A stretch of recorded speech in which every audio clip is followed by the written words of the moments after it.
Hey there, everyone. So first of all, thank you so much for those of you who actually do watch me. Probably like what, maybe 4 or 5 of y'all. I know I'm brand new to the VTubing scene. I'm definitely also brand new to the Dominions 5 scene. I quite literally only have this series up in a couple streams here and there regarding Dominions 5. Um, and those of you who knew me in the community way before I started doing this and are checking me out right now, thank you for, just playing along with me and having these chats and discords, so on and so forth. Anyways, what I want to mention about today is my turns have been getting a lot longer and longer to record. Typically, actually, funny enough, these upcoming turns are going to average about maybe 15 to 20 minutes per turn, but the last video was about 4.5 hours because of how much stuff was kind of being recorded. So what I'm trying to get at is I'm going to be changing the video format a little bit for these turns. Before I was just kind of bundling them all out in like the entire year of what I did. So I'm still going to do that, but I'm going to be breaking up the videos into a couple more different segments. So I think for this one for year 4, it's going to be about two different halves. I'm not entirely too sure what's going to happen for turns 49 to 60. As of this recording, I actually have finished recording turn 60, and the game has progressed to turn 61 right now, but I haven't reviewed everything yet. But anyways, I'm just going to give you guys this heads up, so you are basically going to see a couple more videos from me, and they're just going to be shorter in length. So anyways, let's go ahead and progress to turn number 33. Hey everyone, welcome back. It is now turn number 37, and it is at this point that our giants have come online, and they have, they've been deployed to attack middle-aged statists.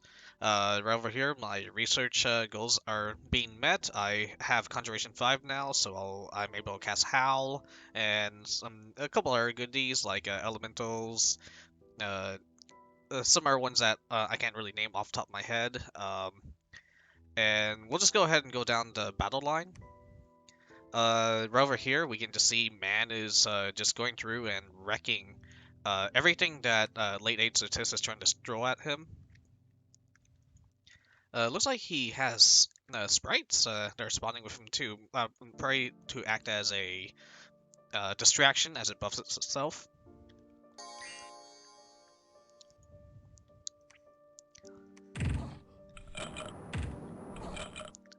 Looks like he sent several of these Zabaldans to try and distract the Wraith Lord, but he just shrugs it off immediately. Let's go ahead and see. Yeah, it looks like everything was just about repelled, and anything that wasn't repelled was most likely hit by awe.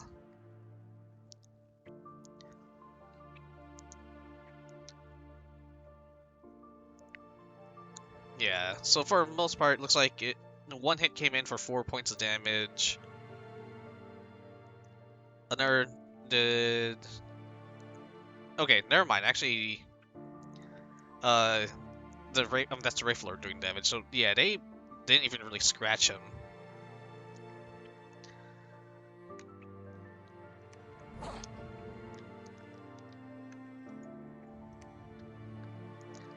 Now we have the Citizen Militia coming in, or City Guard rather. He gets the Soul Vortex up, and immediately just starts devouring them. And yeah, we can see their HP just slowly being drained out. They're getting lots of fatigue, just standing in the aura.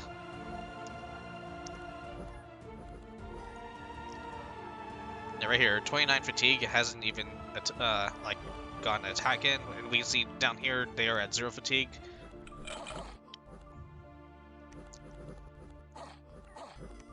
And once again, something that this citizen unit could have done to try and support its troops as they're distracting the Wraith Lord, it could have just moved him forward and tried to cast Dust to Dust on him. And look at this, he has 48 HP now. It is at this point the City Guard have realized that they do not want this fight, they can't even scratch him, and they begin to retreat.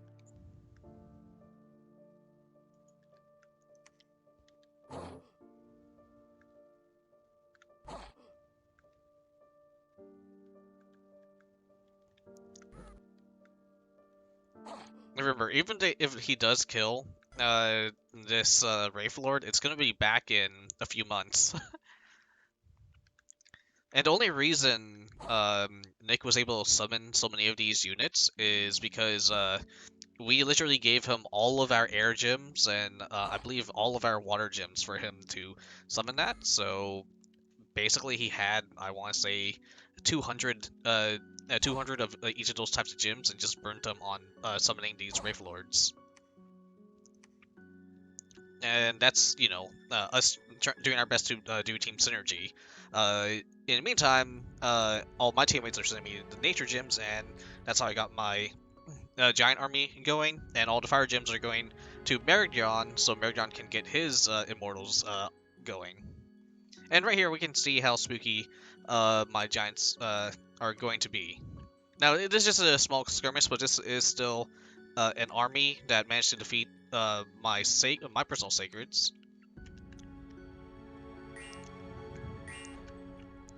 So immediately, we can take a look at stats.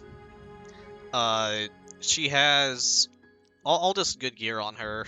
So once again, a little bit too cheap in this mod, and I believe they're nerfing it because of how powerful these units are. But once again, we're taking advantage of it while we can.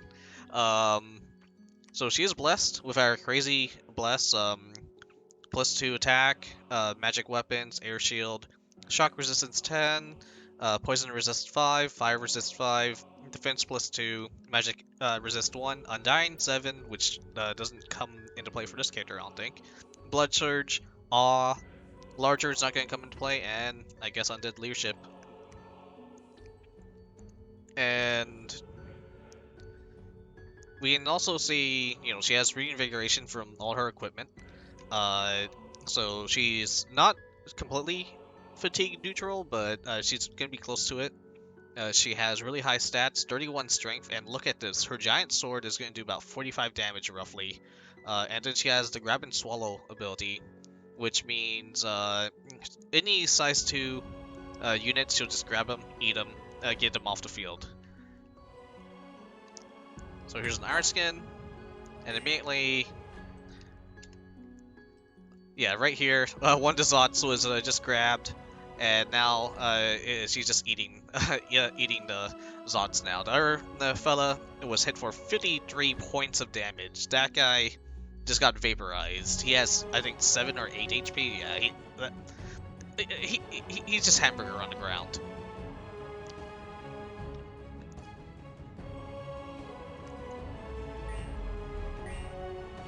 Took her flesh, and we can see this fella is just trying to just self-buff. Doesn't have really much going for him. Honestly, if I was the citizen player and I just had this fella here, I mean, he's not even, he has his units on hold and attack. I would have this guy cast something like protection to buff up the defense of these units, or body ethereal at the very least, or luck as well.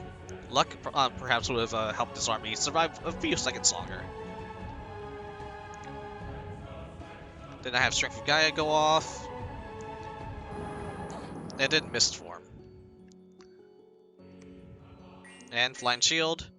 So now we have Flying Shield, which is going to have a 50% chance of blocking 20 points of damage.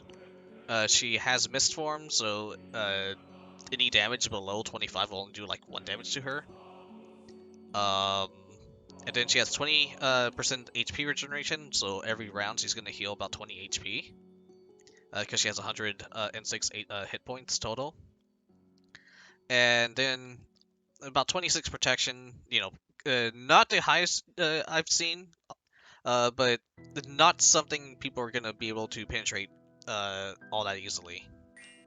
So she's just going to go in, and yeah, they're only doing 1 pip of damage to her, and she's just healing 22 HP right immediately.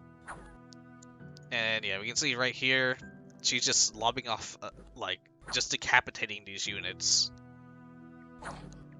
Like, essentially one-shotting all of these sacreds that were giving my units a lot of trouble. 62 points of damage right there on that fella, and then 46 right there, and they only have about 30 or so HP total. So yeah, these giants are. I mean, it's gonna be a little slow with the current build on killing them, but oh my goodness, if it's it is once I get like several of them on the field at once, the enemy will start running. Obviously, there are ways to counter this. You can enslave this unit. You can soul slay. You know, a lot of good single target spells will really mess up. Will really ruin this giant's day. But yeah, just just reading down these things, you can see. So try to grab and swallow, but did 0 points of damage. I know she swallowed something else. Wait, transform giant hit. Guard. With grabs. Okay, so grab and swirl just wasn't doing anything because they're too big for her to grab and swallow. And then a lot of them were just missing against her defense here and there, was being repelled.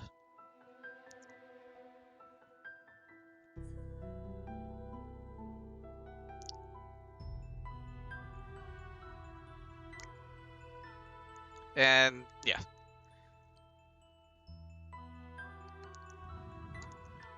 So, I think at this point, once again, still not uncertain. There could be something that just changes everything, and puts it in the favor of the Citizen team side.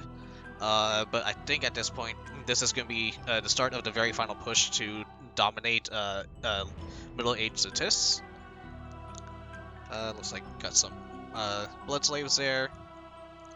And over here, we can see most statists is still combating. They have not encountered my giants at this point yet. This is for certain they learned about them. And this right here is definitely going to stall my team. Like, my giants are not going to be able to cleave through all this chaff. I'll have to get them on a defensive battle and try to get the timeout, but these two Marsh Masters, like, any Hordes of Skeleton spammers going to slow down my giants. Over here, Nick is just, once again, ruffle stomping. This looks like just a lot of PD, though. And honestly, at this point, I'd say don't even put money into PD. They need to buy units, they need to buy the right mages to deal with this, all these wraiths. And over here, this is my scout. I sent him to try and do a magic gem trap. And for the most part, yeah, ideally you're supposed to put magic gems on a scout, or a commander or anything, walk them into an army that's using gems, and then supposedly they're supposed to spin the gems, and you kind of break their macro to an extent when you actually do attack them. Most of the time I've seen this used in right before I'm about to storm into a castle, and you just, you have someone break out, and the mages essentially find, essentially in quotation marks, a thug chassis as a big enough threat to burn gems on, but it didn't do it for me this time. I'm not sure if that was something that got patched out, or like, something that doesn't work anymore, or perhaps he didn't have enough equipment, he didn't have a big enough threat factor or something. Or it's even possible this player scripted not to cast Foul Vapors. Yeah, we can see him still right here. He instead is just casting Horde of Skeletons. Yeah, it's still a really spooky army to deal with. Um, the main thing is, yeah, just how many units will have they have to like hack and slash through, and the fact that the PD survived. Yeah, this is just 300 units that are not gonna go away anytime soon. But he's not putting that gold in PD elsewhere, at least not in the meantime. Hence why I'm kind of ignoring it for a little bit. So yeah, right here, like, so 70, yeah, 300 province defense units. That's a lot of points in PD. Like, I'm not sure what the calculation is, but I'm gonna assume it's at least above 50. And then Volshineers are really good units as well. Over here, just, you know, taking out some province defense, nothing special. Wraiths, just Wraithing. And right here, just showing how my Giants are doing against this army. I think she has the same... Yeah, she has the same buffs.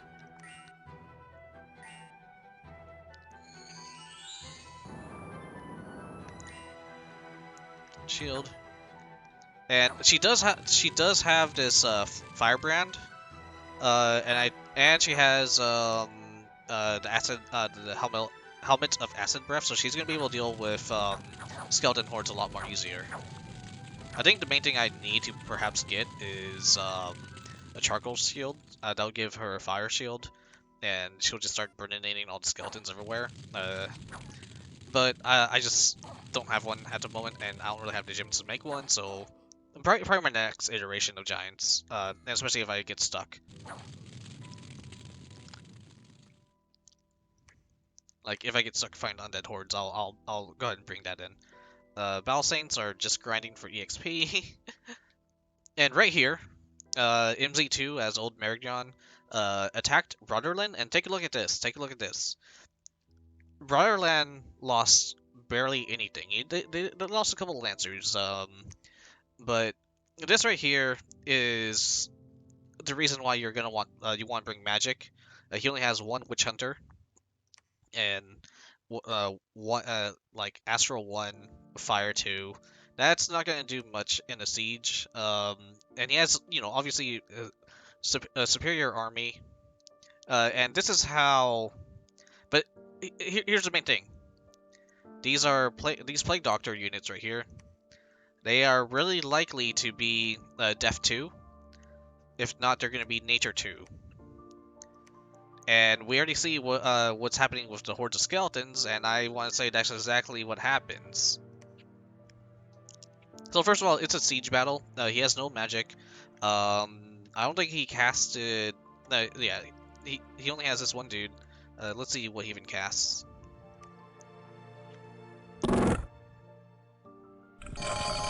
So yeah, he's just blessing everything at first. And I think most everything goes in. Over here on the Riverland side, they're conjuring up anything they can.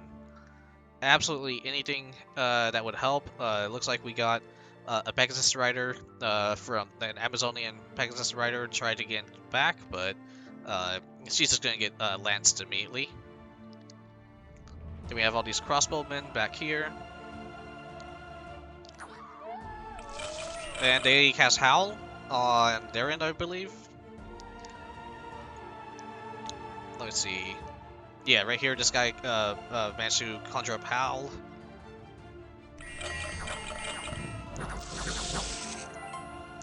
Another blessing from this side.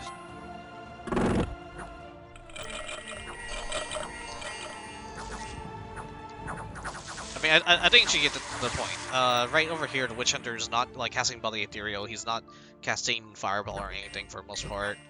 There's only one of him. Oh, he cast Body Ethereal on him on one unit. I think he missed. Okay, make that 2 units right here. But now we have this front line that's just filled with all this chaff.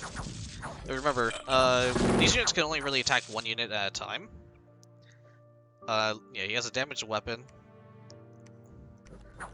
We have lots of elementals. And then we have wolves that are coming in from left and right. basically it's gonna be an infinite army versus a really powerful army that can't bypass it.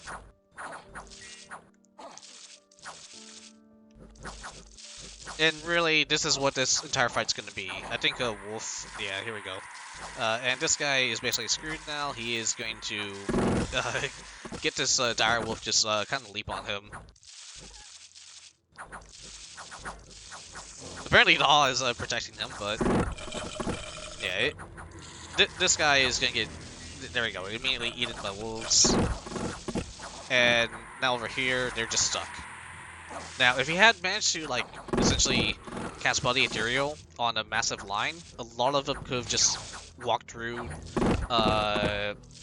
here, essentially, like, you know, gone through the wall and started, maybe got to the rear, but,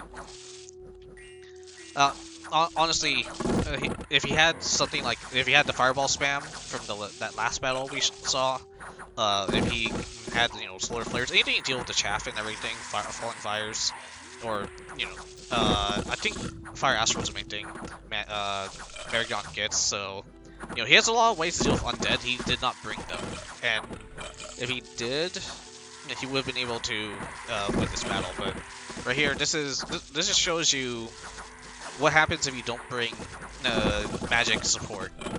And you're storming a last-minute defense.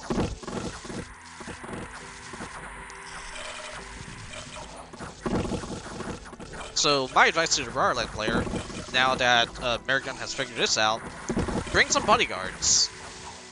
You're really gonna want Marignon's really going to, because he has access to flying sacreds. The Marignon player says he's just gonna send in a bunch of flyers to just try to deal with rear lined. If they manage to put a decent amount of bodyguards on their plague doctors, it's going to be another win for VTuber on the defense. And yeah, this battle just, yeah, we got wolves just coming in from all over. We got mosquito swarms coming in. The mosquitoes are apparently getting stuck on the undead. What was this? Long Dead, Mudmen, and yeah, the crossbows, because no one is challenging them up here. They're just getting sniped. Like all Marignon knights are just getting sniped by a crossbow, and yeah, there's the round. So yeah, make sure you have a way to bypass you know, the slogfest that'll happen here.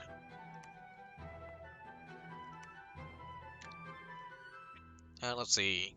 Well, my researchers got cursed. There was a shaman, so I don't really care. Found large gems. And yeah, really nothing else much that was too interesting. But yeah, so that's the gist of it. If MZ2 maybe waited a little while, like, you know, got this unit in, and at this point, yeah, it's possible Rarland could break the siege now if there's only like 7 guys right here. Sorry, I'm chewing on a cough drop right now. So yeah, he definitely needs to get back on top of that fortress before Rarland kind of rallies out and just becomes a bigger headache for my team. And right here, we can see the macros I'm putting in. I'm just going to be harassing the cap circle belonging to Satis. This province and their cap circle is going to be, I think that's their main fortresses they're recruiting out of. Zabalba is kind of attacking anything else in the south. I don't have full visuals on it anymore, but I can only assume that Zabalba is probably up to here. Which is fine, as long as I get the capital. If not, I might kick Zabalba off. And right over here, I am redoing all my macros, or, you know, all my scripting. So I'm moving a lot of my troops upwards. I have chariots in the flanks. I have these dudes that are going to get buffed and then fly into the back. I have several shamans right here. They're going to be buffing the squad of Pegasus Riders, who will kind of been set to attack archers. So hopefully that will try to recognize them as what do you call it, as mages. Over here, I got the White Eagles, and my mages are right here, going to be spamming blessings and protection. This right here is just my vampire dude. He's not going to the battle. This is my. This guy will be blessing 4 times and head all the way to the back. FloridaMen, I think I'm gonna actually have him go into the battle, but I'm not entirely too sure yet. I think he might actually end up killing my own troops and causing the route that way, if I'm not too careful. So I'm debating if I want to send him in or not. Especially since the fortress I want to assault is now in my dominion. But I'll just have him patrol for now because I'm still preparing. Excuse me. And then over here, these are actually my comedian slaves. I have them up front for now because I kind of just they actually get kind of beefy because I have the mages like spamming self buffs, so I'm just gonna have them a little bit in front too, and then like my main mages are just a step behind them. So hopefully they can like tank for a little bit. And over here it's just as usual. We're gonna elemental form up here. We're gonna cast all the buffs we can. And hopefully this will win me the battle. No, but I'm still regrouping. This is a lot of units to deal with. And I'm really not sure if I'm going to be able to take it. But next turn I'm going to move in on them. And if not, he might spread out his forces to try and deal with my giants. And over here I also have another giant coming in, and she... I'm going to try to see if she can participate in that same battle. And then the rest of my mages are just crafting a couple of light dugging gears. She's not gonna be fully kitted out. I don't have enough items to make good miscellaneous equipment, or enough gems to make miscellaneous equipment. You can see I'm completely out of nature gems. I'm out of earth gems. I can make I guess fire gems, but I think I want this giant to be like a support caster maybe, or a really tanky support caster. And yeah, that's it for this turn. We'll see what inmate statistics will want to do. We'll see what Rutherland will want to do. And we can only assume that Agartha and late age statistics are kind of struggling at the moment. Where's the capital? And I think he's already on the capital of late age. Okay, and this is the capital of late age statistics, and he has the Wraith Princess army on here. And I think he pulled back... Did he pull back all his mages here? Makes me really... I'm really curious what's going to happen here. And... once we conquer Lady Satis, looks like we might border the Ba. And we are essentially... potentially going to have a full wraparound on the planet. Both going to south, I think. No, okay, never mind. There is, never mind. But I'm just gonna say I think we're in a really decent position, and hopefully that continues on. Alright, that's it for this turn, and I'll see you guys for turn number 38. And we are back with turn number 38. And basically the offensive on Team Satis and Agartha is still ongoing. Rutherland is also still being sieged. Right here, basically, yeah, mostly everything just offense from my team, as we're capturing as many provinces as they can, and they are not able to react right now, more or less. And we're also getting attacks in on late age Marijon's team, and Team Zabalba is also attacking Statis. So basically, these weird alliances are happening. It's just causing a massive collapse on the Rutherland team and the late age Marijon team. Now going through the battle reports right here, Moloch, which is Aaron Zeminir's god, was I guess horror marked and attacked by these things. Let me double check. He's not horror marked, so I'm guessing it could have been just a random event or something, or someone sent these hordes to try to deal with his god. But for most part, you can see, like, fast forwarding it, it's just making really short work of the archers, the imps that spawned. But once the Moloch gets his buffs, then he literally just comes in and slaps him with the summit axe.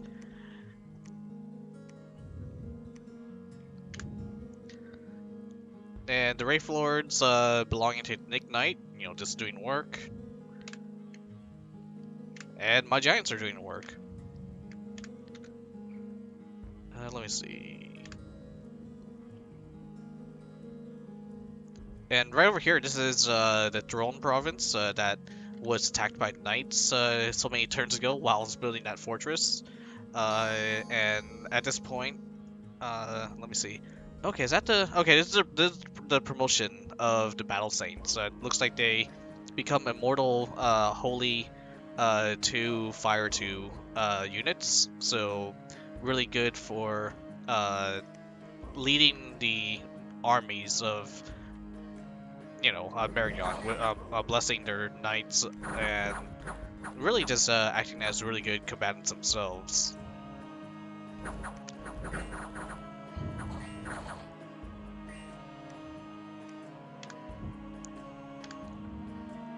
Right here, I'm not sure if Aaron's in there was just trying to get rid of these units, or if he was actually trying to get a stealth capture, but as it seems, didn't work out too well.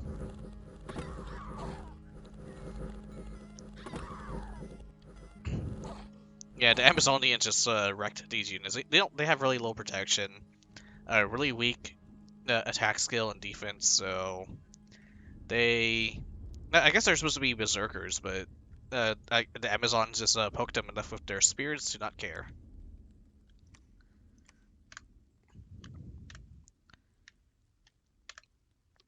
And right here, I think Vaderheim sent this. I think this is their god. This is either their god or a unit that they summoned. They kind of just sent it in as an ICBM to the water, and I think Nick Knight's Wraith Lord kind of walked into it.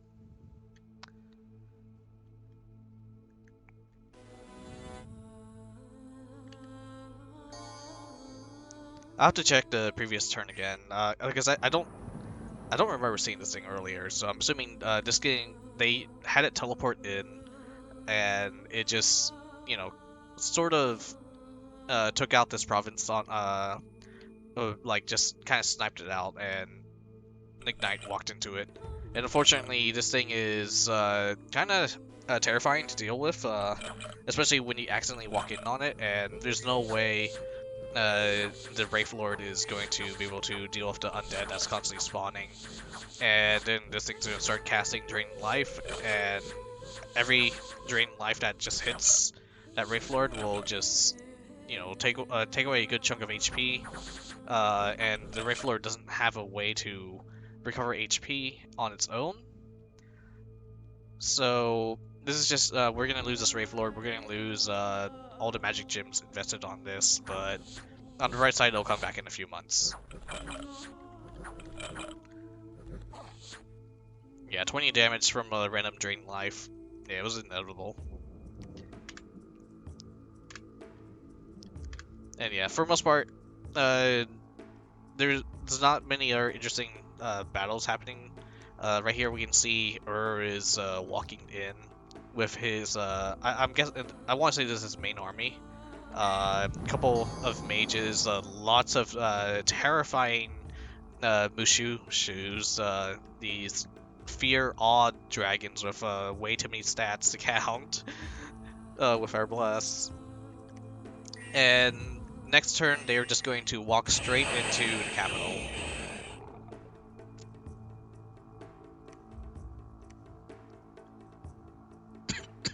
And then a couple bad events. Excuse me.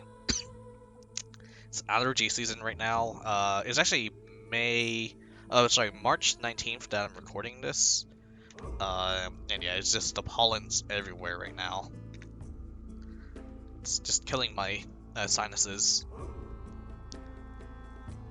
And for the battle formations that's going on, I'm doing my best to just try and wipe out as many citizen territories as I can before Zabalba gets to them.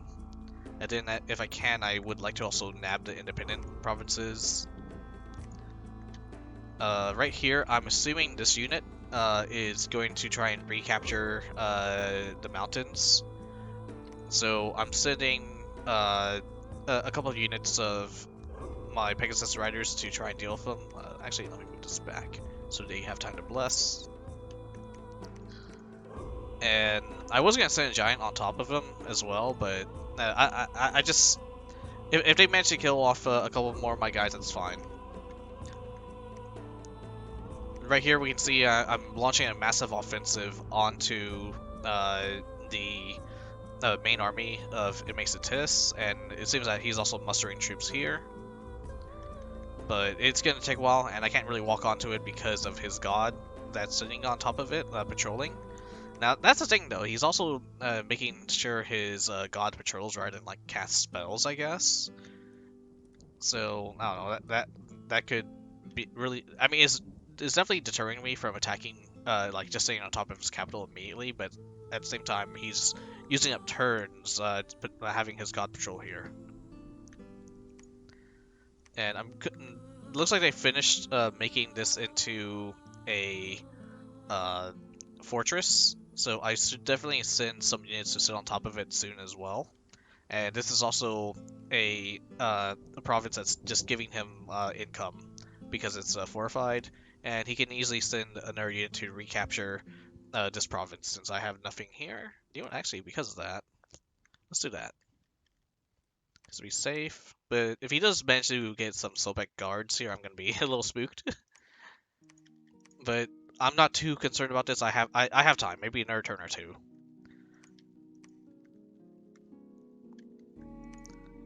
And we got some fortresses built. We're just gonna upgrade them.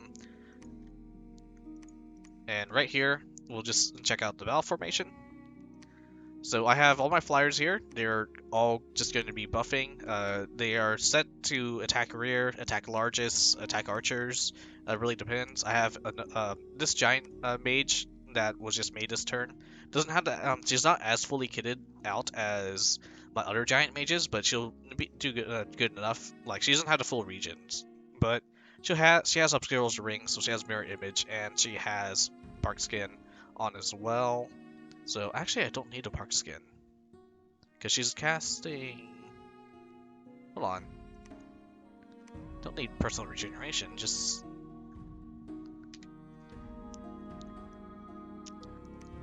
yeah, hold on. Just do Strength of Gaia. So she does not need the bark skin amulet.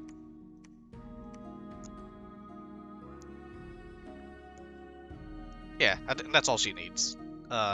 Yes, she can just walk in and cast all these spells, and hopefully they'll be able to just, you know, wipe the floor with the impending skeleton army this way. I'm sending several mages. I think I have about 6 to 8 slaves going on. Let me, I don't feel like counting them on recording, but screw it. All these mages will be casting poison, a couple poison words. I think I have 3 of them going off. Everyone's casting protection, wooden warriors, body ethereal. This guy's casting personal regeneration. He doesn't need to cast howl. He doesn't even have gems for it. Actually, let's make him cast Solar Ray. Solar Rays is a spell that will give him that will have my Astral Mages do an AoE 1 undead attack, like target undead spell. So several of my mages will be spamming that to get rid of the undead hordes.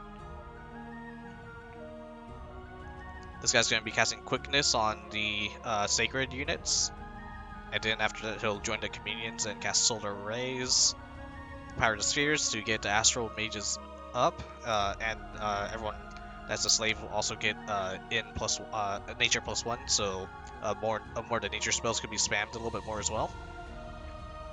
Light and Northern Star will be going off to give our astral spammers more astral. This guy's gonna be spamming a little bit of destruction to get rid of armor. So yeah, I have a wide variety of spells just going off. Elemental Form, which is, our favorite buff right now, getting the front line to be extremely tanky, but also has a knack of not hitting the right front line. Community Masters, Body Ethereal spam right here for the Sacreds. This guy is going to be using Summon Earth Power, Phoenix Power, Flaming Meteor, which is just big AoE one attack, because I honestly couldn't figure out what else to script in there. So he's mostly just trying to buff up the entire Communions, and then he's going to be casting Fuel to Fire, which will remove all fatigue. And I'm hoping, yeah, this will remove all the fatigue from the slaves, like, on this turn. More slaves, and I'm actually putting the slaves a little bit up front this time around, because they are going to be gaining a lot of self buffs, like Iron Skin, Protection, Timber Flesh, and whatnot from things that are happening off script after my 5 spells go off. And that makes them potentially extremely tanky. And they're already size 3, so they'll also have health regen and everything. So hopefully they can act almost as a linebacker front line to a minor extent once a poison takes off a little bit too much. This guy's just casting some luck, and he'll also cast Field Fire. And let me take that off. FloridaMen will be going into battle. I'm worried about the Soul Vortex doing some friendly fire, but I really need someone to get in back there. He has the fear and the awe. I want him to kind of get into the rear, scare away the bodyguards if possible, and then take out the Statistician mages. So yep, that is a battle plan. I'm hoping it works, and there's always a chance that it does not work. But we really need to get rid of the Statistician team ASAP so we can move on to other things, and I could really use the gym income that will come from taking the capital here. And I'll see you guys for turn number 39. Hello everyone, it is now turn number 39, and I'm just going to say a lot happens this turn, so let's go ahead and get started. As you can see right here, this massive list, once again the war is still escalating against the Team Statist, and we'll just go through all the messages. Unfortunately, I have a really bad knack of finding magic sites, so my rituals basically didn't really find anything. I found a Water 1 gym site, so that's nice, but yeah, not really amounting to much. And overall, my Giants have been doing their work and kind of spreading out, and we are basically devouring Statists. And it seems that Zabalba is also devouring them. I believe this territory around here was part of Statist at some point, but yeah, Zabalba just managed to nab it. We also bounced off Zabalba over here in this province. And Statist is once again still putting up a fight. They are actually repelling one of my giant units. Killed a couple of my Wind Riders as per usual. But right here, as you can see, I managed to siege this fort. And this fort was being patrolled by a good chunk of Statist's mages and military.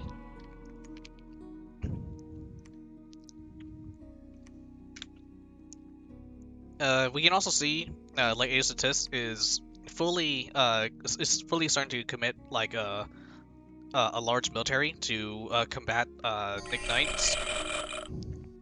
It looks like they have some backline defense to try and ensure to capture any flying units that would try to assassinate these commanders mid-battle. And let's just go ahead and take another look real quick. They have all their mages lined up here in the center. Many of them have bodyguards by the looks of it. And then their front line seems to consist of these sacred snakes. And by the looks of it, most of them are going to be casting... Alright, so it's Def 1, Fire 1. I'm not too sure what to cast. Maybe Banefire. I'm not too sure. This one has some gems for it. We have Def 2, so that's definitely gonna be Hordes. Okay, looks like I'm not entirely too sure what um a Fire 1 Def 1 cross path casts. It could be that he's just trying to throw everything, but he does have Horde casters, so this is gonna definitely stall out any military that's not prepared for it. And let me actually read what Deathfire. So Banefire darts. All right, fair enough. How many does it cast? Just AOE 1. All right, so yeah, they can spam Banefire darts, and that will it looks like a somewhat effective army. Nick Knight is just kind of raiding through the provinces. Right here is my massive battle with middle-aged Citis. And yeah, you can see I took some hefty losses. They also took hefty losses. I won in the end, but I did lose a good chunk of my military. We'll check that in a second. And Wraith Lords are doing their things. Right here, yeah, Citis is on late age Citis is on offensive, trying to reclaim their territories as much that they can claim. I want to say, like, with these Keepers of the Tombs, these are more their research nerds that are going into battle now. Right here, my giant was defeated, but managed to kill about 138 skeletons, and I guess 128 skeletons and 10 of their Falchineers. So I'll take this as a victory. I'm not going to play the battle replay. Actually, yeah, we'll play it. Basically, they won this battle via timeout.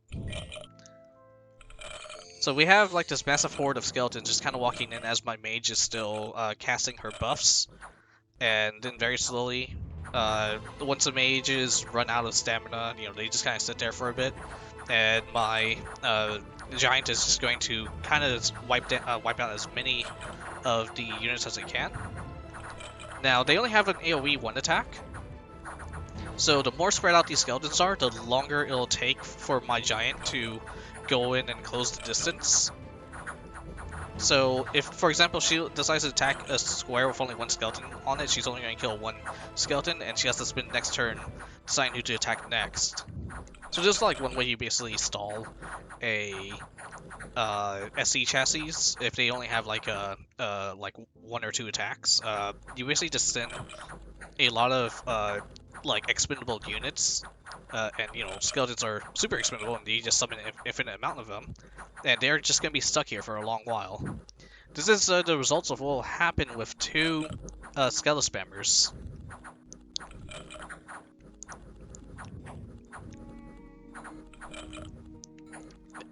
Right here, it seems that they are slowing down. They seem to be pretty fatigued. They're not casting as much, and they're now on off script, so they're just casting like whatever they feel like casting.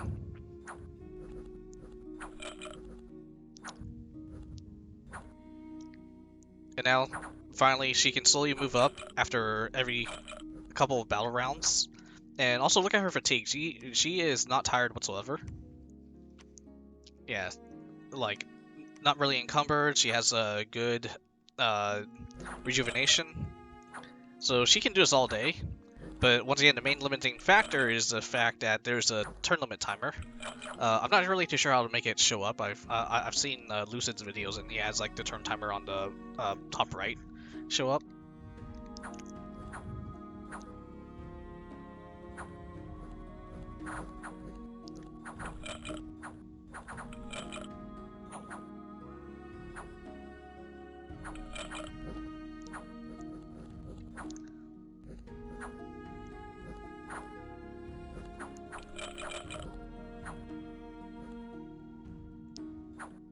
And I think this is the last group that she'll try to fight off.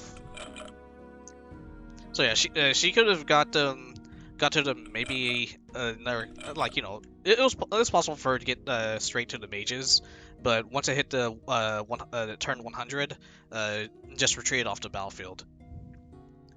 So that's a win on Citis, and That's just a textbook answer on dealing with some super combatants. And once again, it's just middle age statistics just going on, capturing any territories that I leave defended with only one PD, which, you know, just having this kind of back and forth game of tag. And right here, Zabalba went in and attacked this farmland province with their army. I think, yeah, this is just a light raiding army. I think this right here is a mercenary. I'm not too sure. Got some blood mages. And unfortunately, I'm not really well attuned with blood magic. But for most part, okay, it looks like they're just animating skeletons. So just typical death magic stuff at the moment, and they take out that province defense. But then my giant kind of walks in once because I wanted to farmland as well, and we have this bounce.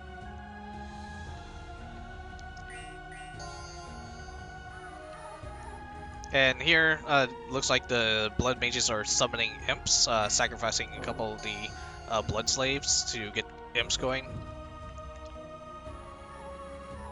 And looks like they're summoning quite a few of them.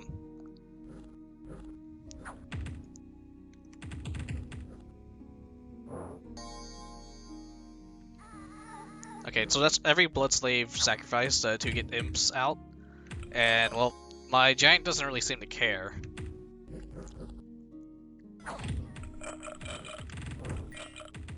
Actually, she's still actually buffing.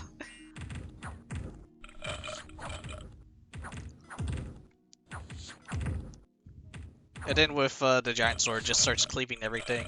Doesn't really take much damage. The boss body is reducing a lot of damage coming into her. And yeah, this is a massive list you can go through and like try to understand the mechanics better. But yeah, hit for 0 points of damage left and right. Ethereal negates some of the damage. Actually, this is her attacking, I think.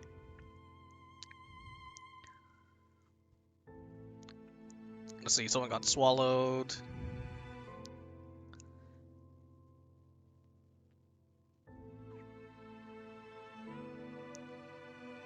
And yeah, for the most part, they are basically doing nothing. Looks like, okay, and Giant hit guard with the sword for 4 points of damage via the cleave. Oh, and the cleave does nothing. Okay.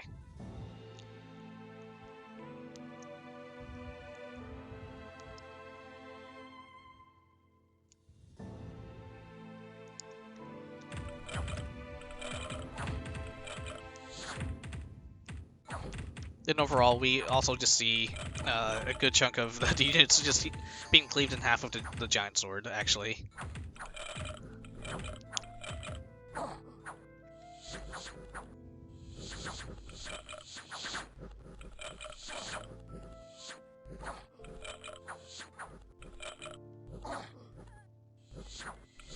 And right there, that was the boss body popping.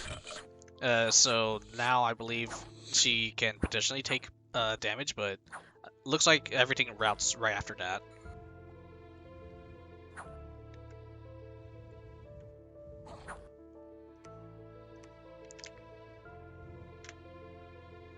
And right over here, this is Aaron Zibinir's Dragon Rush, and this is right on the capital of Late Age Marignon.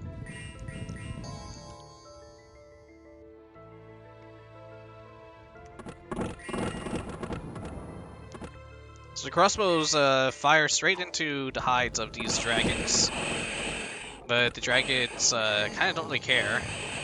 The awe and fear just overwhelm the Marignon soldiers, and they run for their lives as the crossbow units just get devoured.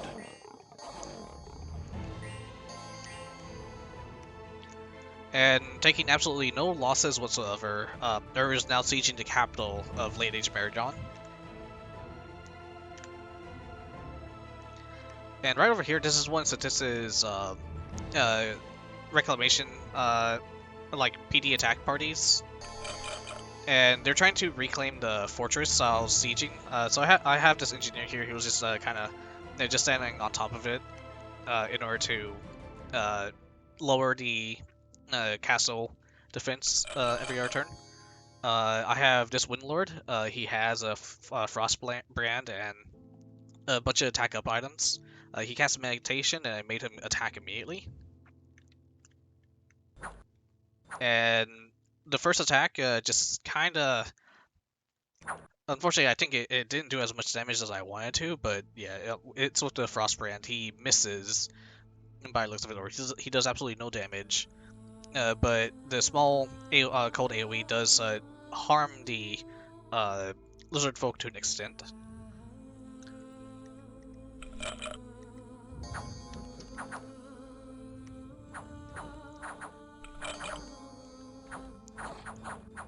And now he has to deal with skeletons. But then the second group of Wind Riders takes out one of the Sorrowmancers, and then the second one is killed off, and this is now one raiding party I no longer have to worry about.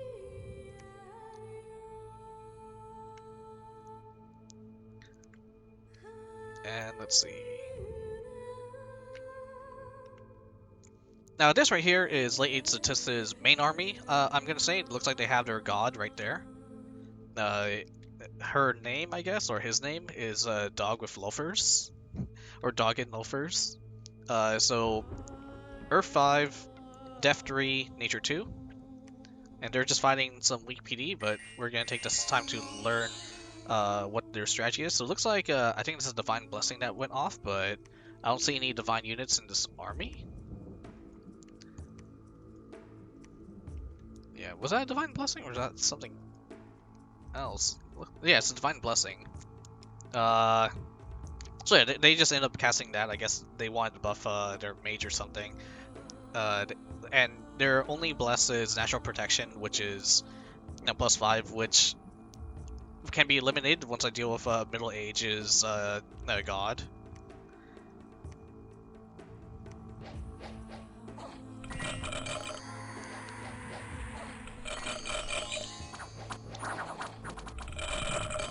Yeah, so lots of anime deads going off. The Dog and Loafers has a lot of buffs going off. I think this is the end of the battle, so let's keep it paused. Now we got all these skeleton animators with Banefire casts. And the Dog and Loafers is casting Personal Regeneration, Summon Earth Power, Boar Skin, Fearsome Visage, and Skeletal Body. So this is essentially an SC chassis that, or like, you know, an SE that they are making. Has a massive amount of fear, has a decent amount of regeneration. If they get a Ring of Regeneration on this unit, it's going to be healing about 32 HP every turn. It's currently slash resistant, and it's going to be, I think it will be pierce resistant with skeletal body. Has poison res, and I think that's about it. So this is something we need to think about in order to combat this unit. And his main attack is Devour Soul, so it's armor negating, soul slaying. This is actually, so we can't like, we don't want to get into SC versus SC fight with this. We want to figure out its weakness and kind of take it out from a distance. The main weakness I do see, it has MR17. So essentially, if we get anything with really good penetration, we could perhaps, you know, essentially soul slay it, or cast other spells that would hit it from a distance. We could potentially just cast any spell that would kind of slow it down or hinder it. Like, you know, actually this thing would be somewhat weak against 200s of skeleton spam. It doesn't have any particular resistances to any elements, so we could attack it with lightning or cold, and that's kind of what you want to look for in order to deal with these things. And I'm pretty sure later down the line we're going to see Nick Knight pull off something that will kind of devastate the poor, like this Dog and Loafers, or the dog and loafers could give Nick Knight a run for his money. We'll see that in later turns. But I think what's gonna happen is we're just gonna like do something to kind of nuke this thing from orbit.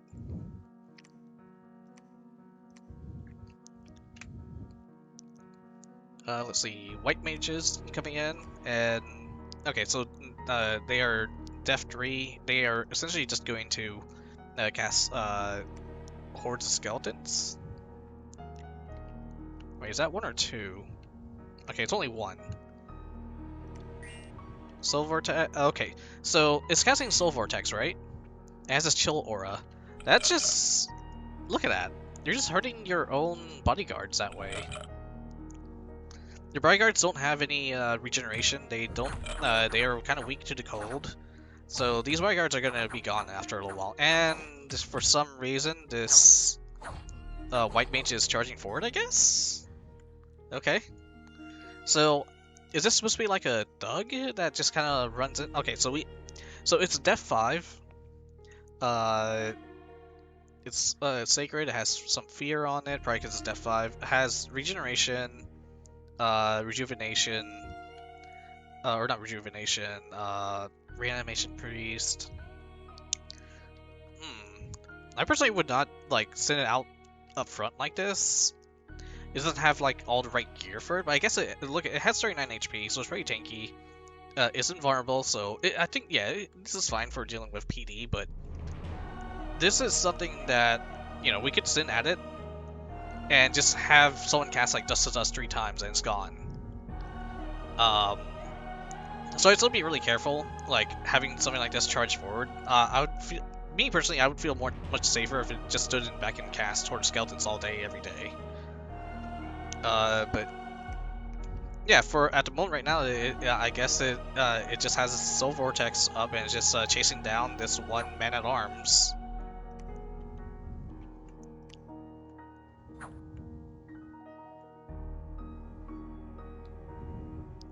And he made it off the field. And right here we have a siege battle from Nick Knight. And suffice to say, he manages to capture the province, and we'll go ahead and take a look at that first, actually, before my battle. And a couple of random events happen. Looks like I got a hero, a unique hero, and just I lost a laboratory at one of my Rotterdam captured provinces, which is annoying, but let's go ahead and check out Nick Knight's siege. So right here he takes a heavy loss to his front line, but his back line seems to be safe. Looks like some mercenaries were killed off. Well, he lost 3 of his sacreds, but 21 of his undead sacreds. And then all the chaff units were expended. Right here we have 5 Banefire Dart casters, or Enemy Dead casters. We have potentially Horde of Skeletons right here. If not, they're going to be casting Banefire Darts. And then we have an S3 who could potentially be doing something like casting Anti-Magic, or even like slowly casting Soul Slay, or Opposition could get rid of the magic units Nick Knight has. Okay, he doesn't have any magic beans, but obviously they lost. So let's go ahead and find out what happened. So the main thing that will always happen in these siege battles, if you don't have ways to bypass it, this gate right here will always be like the place everyone is holed up at. Really depends on how many troops we have. They have lots of city guards here, and so at the moment he has the Shadow Shear casting nothing but Astral Geysers by the looks of it. So that's just a really annoying spell to deal with later, but nothing especially harmful.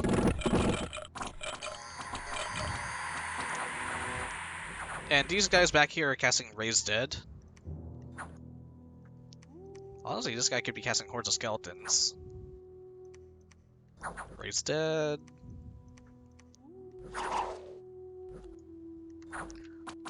Alright, so they only have one potential Hordes caster.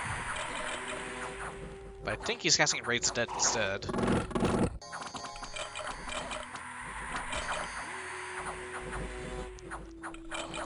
And at this point,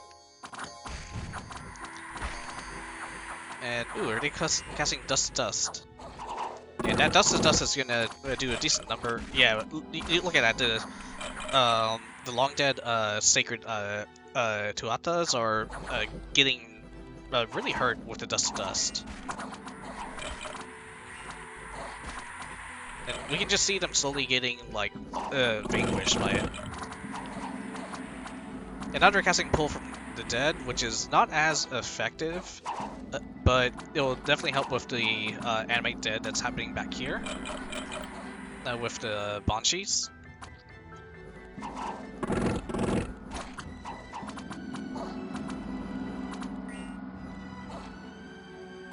Let's go ahead and fast forward. And basically, what it kind of looks like is the statistic front line here runs out before the man front line. So they're mostly casting Pull from the Grave, which is going to do a strong number against the units here. Most of the mercenary groups have seemed to have been killed off or fled. And they're just routing. I feel like if this guy managed to get a couple more hordes spammers, it could have been a little bit better in their favor. But yeah, for the most part, it looks like in terms of battle of attrition, Nick Knight just ended up winning. He had more superior units, and he had I want to say roughly equal amount of skeleton spam on his side. And let me see, he had, yeah, about 100 infantry. So Nick Knight brought a lot more to the table.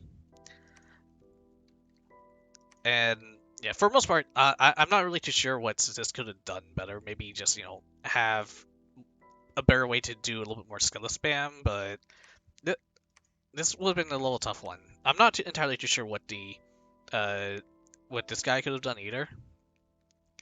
Let's go ahead and see, because he was casting Astral Geyser. I mean, Star Cascades would have helped with the mercenaries, but not at the very end. Astral Geyser, it's a massive AoE 10 that does 2 armor to gain damage, but once again, I'm not entirely sure if that would be the best choice, or if Star Cascades would have been better. Solar Rays also could have helped, potentially. That would have potentially hurt Nick Knight's Sacreds quite, Solar Rays actually is going to come into play in my battle coming up. And then enchantment, we do know that they have raised skeletons at the very least. So honestly, yeah, I'm not really too sure what that Astral 3 fellow could have done for Sadis. And then finally into this battle. So here's my formation. I have one giant mage, not fully kitted like the others, but kitted enough for this battle. I have FloridaMen going into his first battle against an enemy nation. I have all these mages lined up to try and buff the front lines. And then back here, we're familiar with MA Statistics' massive stack of province defense. They have several casters that can use hordes of skeletons, and we have the sacred, unblessed Sobek guards.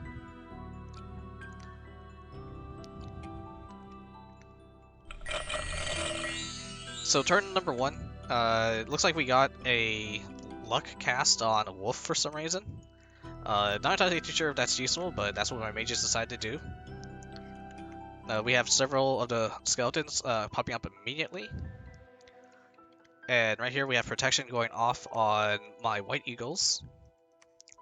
My Myrmidons, my elite troops, have just been boosted to about 23 plus armor protection with bark skin. Okay, that was Cat's Fortune. Got it. And that was just to kind of buff some of the wolves real quick. All the comedians are going off. Iron Skin's going off in the back.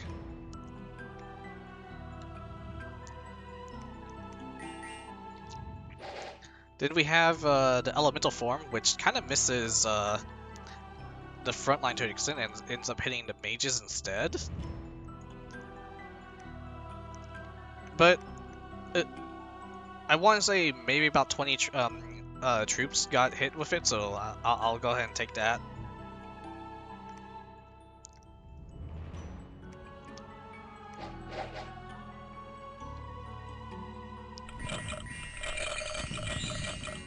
Then everyone gets their buffs with Wooden Warriors, Body Ethereals are going off, Lightning Northern Star, Howl is cast, and then Foul Vapors. Another thing I was casting was Poison Ward, but I think Poison Ward kind of missed on the bulk of the troops. Like right here, we see this guy now has Poison Resist 10. So alright, this is good. I do know half of my spearmen survived this battle, but it looks like this side did not get any of the buff. And it looks like my chariots didn't get the buffs either.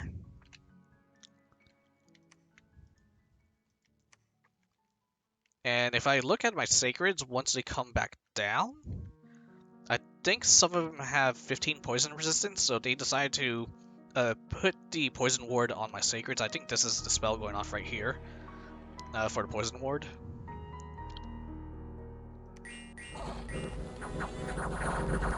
Don't really know what this spell attack was for. And now that my sacreds are down,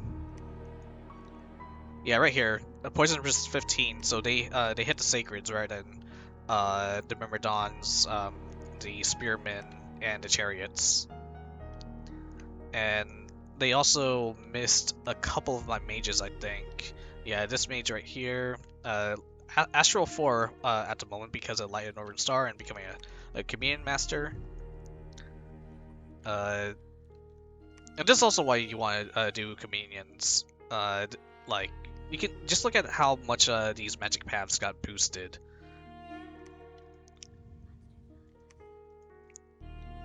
Like, it's kind of weird to hard to calculate, but so Astral 2, that's with Light of the Northern Star, and then he's at +2, so he's at Astral 4 and Nature 3 at the moment. And I guess, like, if you kind of look at the slaves, you can kind of see a little bit better of what could be happening. Actually, this right here is due to someone was casting Power of the Spheres, so they all got +1, and then Light of the Northern Star, which is a +1 on Astral. So this just tells you, yeah, for the most part, all of my Astral mages are at +1 Astral. Then they all have, there's 4 total slaves at the moment, at least. So that's another +1. So everyone's at Astral 3 at the moment at least, and then you just add +2 to whatever other magic path there is for any Communion Master. So for example, this guy's a Communion Master, he's now at Astral 3, and then he's actually at Astral 4, and then he's at Earth 3, but then I think he casts Earth Power, so he's now at Earth 4. And this is why Communions is really powerful, it just takes a while to kind of set up. And right there, I get a meteor shower thrown in by one of my fire mages, and I just think it's really cool. And it narrowly missed my guys. I think he still took a decent chunk of damage, but some nations are able to spam spells like this, and it just looks epic when you manage to get it going. This right here is solar rays going off by my Astral mages, and this is one of the things that kind of kept the Undead Horde to a minimum, because it's an AoE 1 that targets Undead only, and I had them spam it, and I also moved all my mages really far up front, if you noticed, so they are in range to kind of take out as much Undead as possible as soon as they spawn.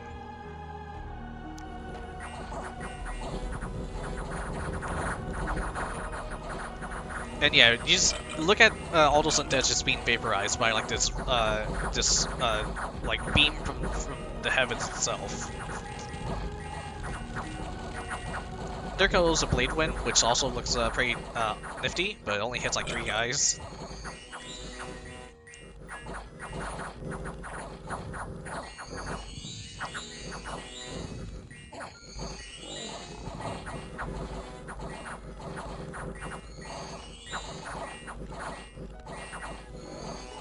And now that most of the undead are just getting hit by solar, solar rays as soon as they spawn, the only thing that's left are the lizard folk that are affected by the fear and awe caused by my sacreds. FloridaMen's all the way down here, just trying to get in on the action. And with this, everything's just kind of wiped out. That was a acid blast from a V-Troll. Another meteor. I just think it looks really cool. And you can just imagine when if like 20 of these just going off down the line, and there are videos you can find of that. And with that, that's the win for me. But right at the end, you see that was all the poison that procced at the end of the battle. Just about everyone who was not protected by the poison just died, unfortunately. So it was a pretty hefty loss on my end, I think. So it's kind of 50 gold. That's like 300 something. Lizard Shamans, I lost about 5. So I want to say I lost maybe about 2,000. I'll round up to about 2,000 to maybe 1,500 gold here. The Marsh Masters, he lost 9 of them, so this is already 1,800 gold. So okay, I definitely won this battle a little decisively. But in terms of quality units and whatnot, I did bring a lot more to the table. I more than had double the amount of mages.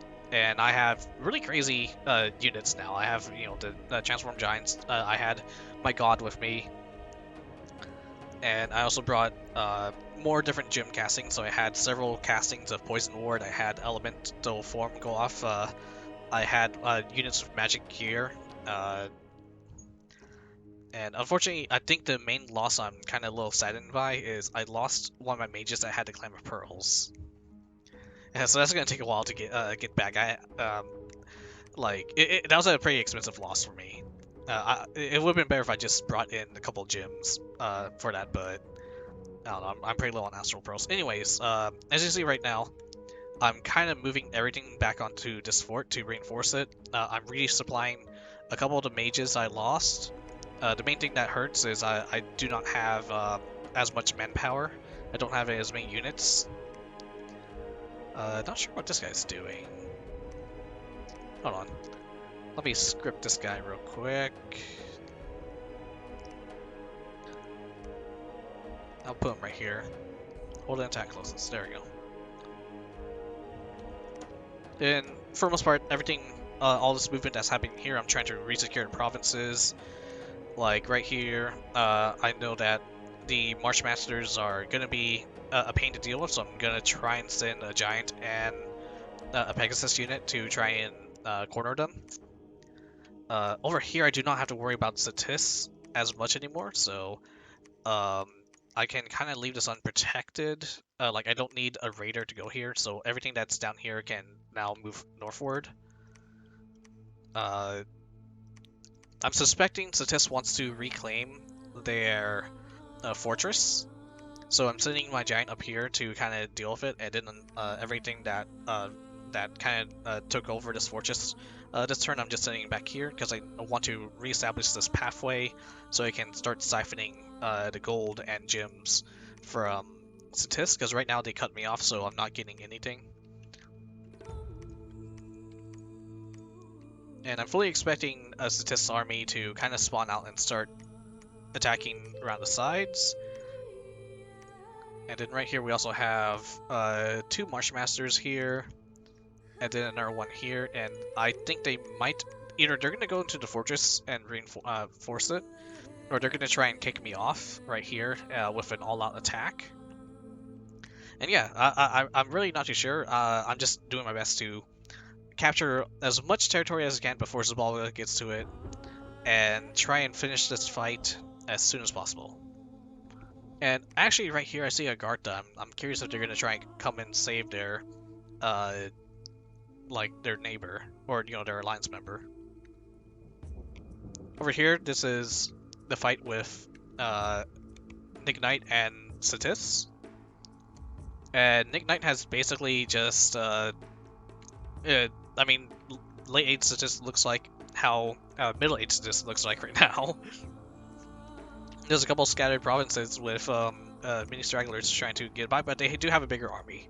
They do have a much bigger army compared to what I'm fighting off, and I think, and we do have to remember, I did kill off a decent chunk right here in Windsong Forest when they were trying to reinforce Rotherland.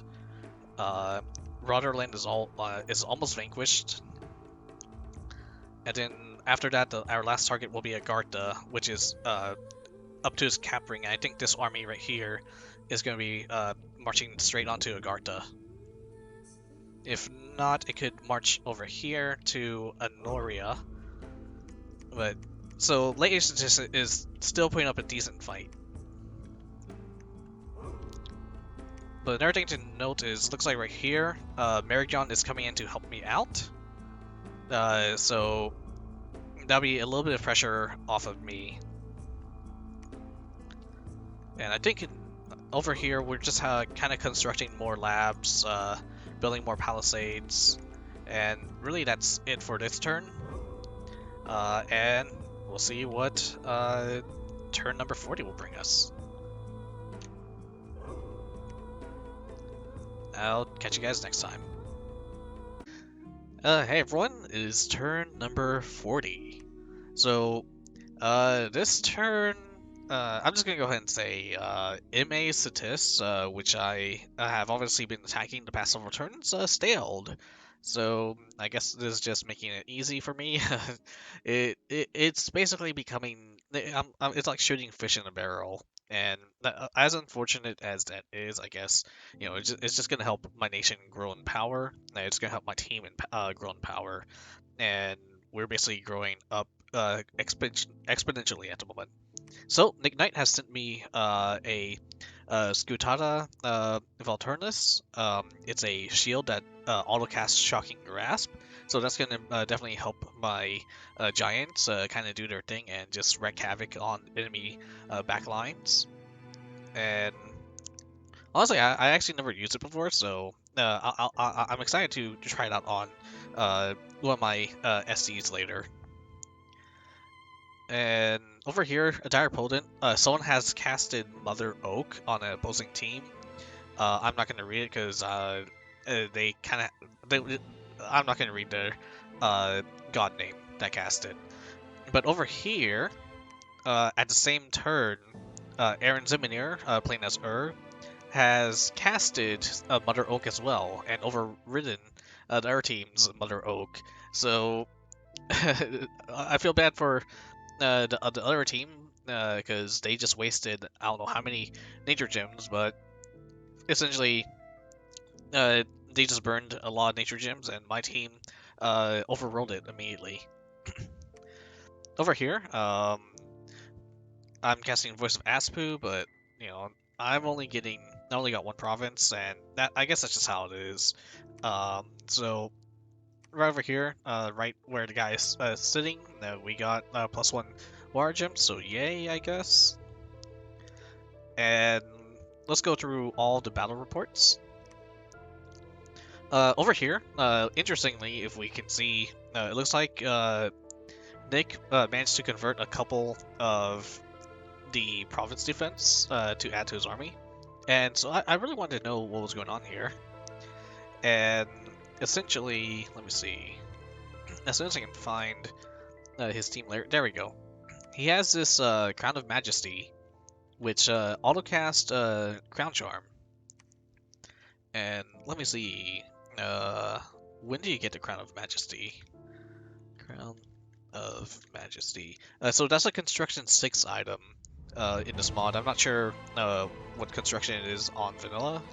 I'm looking at the inspector at the moment, and it costs 10 fire gems and 10 astral pearls, and you need a fire 3 astral 2 person to craft it. And let me just turn off the mod real quick. And yes, this is a modded item. So those of you who are playing Domains Enhanced, definitely give us a shot. So we can watch what happens in this battle, and he only converts a handful of units because it only goes off once every turn. But I think I think he just converted one. I'm actually not too sure. It's just that when we get to the very end, we're gonna see one of the knights just stay by her side and chase down. Yeah, right here. This fella got converted. Uh, uh, they're gonna chase down all the militia, and at the same time, I think let's see.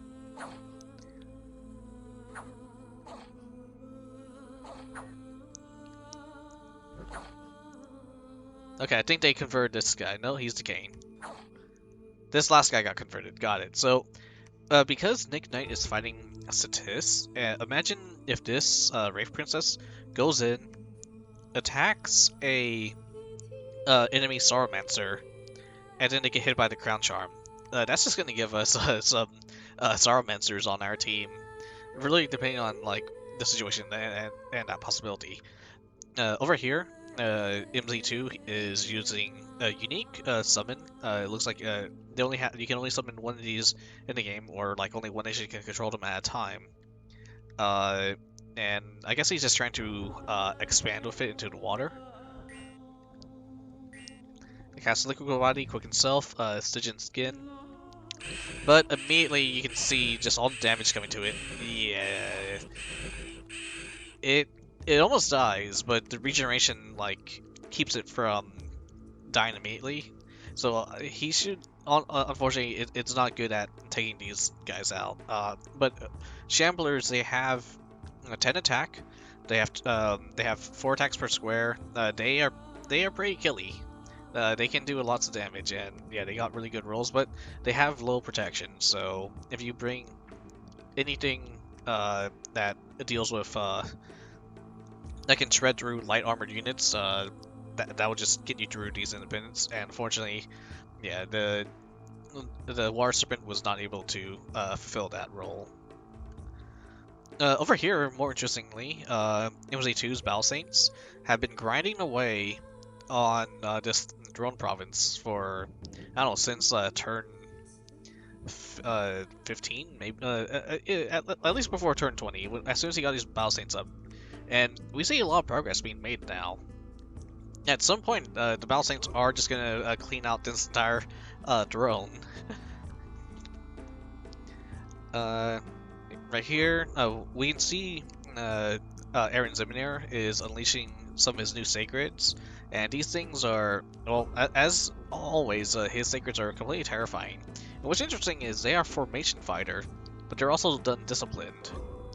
So even though they are size 5, I believe you can, 2 of them can fit into 1 square, and then they have all these resistances on top of our crazy blast that will go on top of that will go on them.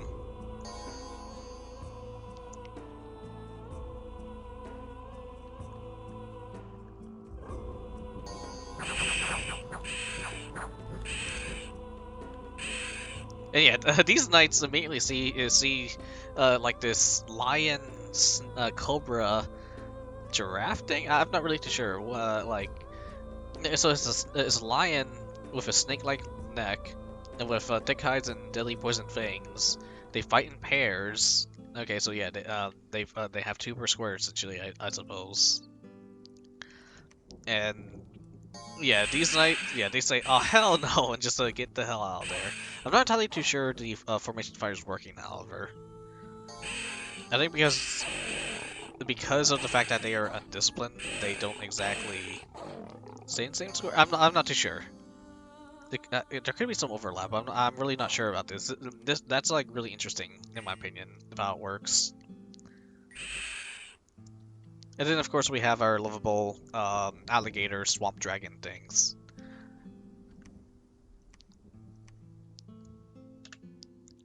Now over here, we once again have late statists trying to recover their territories, and they are the ones picking up the biggest fight with this team. And this is a really good team. This is a really good setup to deal with enemy provinces. But, and right here, this I believe is meant to kill Nick Knight's Wraith Lords. You have a Herald Lance, which can cast Solar Rays, Precision 100, AoE 1, Armor Piercing, does 12 plus damage. So this one can really ruin his day. Or if you use it in melee, it does 3 times damage on stab, so it does 18 times 3 on stab. It will, that's going to be like well over 40 to 50 damage on Undead if the stab hits. Here's the issue with that, on this chassis at least. We have the attack skill of 7, so that is most likely not going to hit. Like, this thing couldn't hit the broadside of a barn if it drew it. It doesn't have the attack skill for that, really. It has a mind shield, so, and has a lot of defensive things. It has the shadow that will act as a distraction. It has fire resistance for some reason. Lots of fire resistance, high strength, or boots I give him +4 strength, and then now they're at 12 strength. A lot of fire resistance for some reason. Has reinvigoration plus HP, which is fair, and auto snare. This is something I need to check for, but it has 30 fire resistance now. And let's just go ahead and watch it. We'll also take a look at this fella. This fella, he is a Death 5 mage, really powerful. Some reinvigoration, some other things that's fair enough to have, but let's see what happens. So they both cast Soul Vortex. They're not positioned in a way that will siphon from their own units, well, except for this guy. Cast Fire Shield. And this guy casts Paraverve, so he has a high reinvigoration now. Temper Armor, Horde of Skeletons back here, which is also good for back here. And now, let's see, another Horde of Skeletons, another Prayer of Earth. Now they run forward. This guy's still casting back here, so I really don't quite understand this. Like, is he meant to be a melee thug? He has a really high protection, but he doesn't do AoE damage. He does have the Mind Shield. He doesn't have regeneration. Oh, I guess he has the regeneration from Soul Vortex, but he has a lot of fire resistance. Like, I guess he's meant to fight, like, fire skeletons or something? Oh, this guy's running forward now. So I guess he's meant to be in melee too? I'm not quite sure what to make of this. If you guys would, like, I don't know, can you guys tell me, like, the actual use of this in the comments or something? I don't really see the point in this. They're meant to kill PD, then they can, you know, just cast Horde of Skeletons. If they are meant to fight in melee, I guess, but there's a lot more effective ways to do that than this. This is, like, the skills are way too low. Like, this thing, a stray arrow could kill this guy. Like, a stray enchanted arrow could kill this guy. Someone could just walk in, cast Frozen Heart, and he's dead. Or facing Nick Knight, who has air magic, they could literally just cast anything lightning based, and this guy is dead on a whim. Same with this fella back here.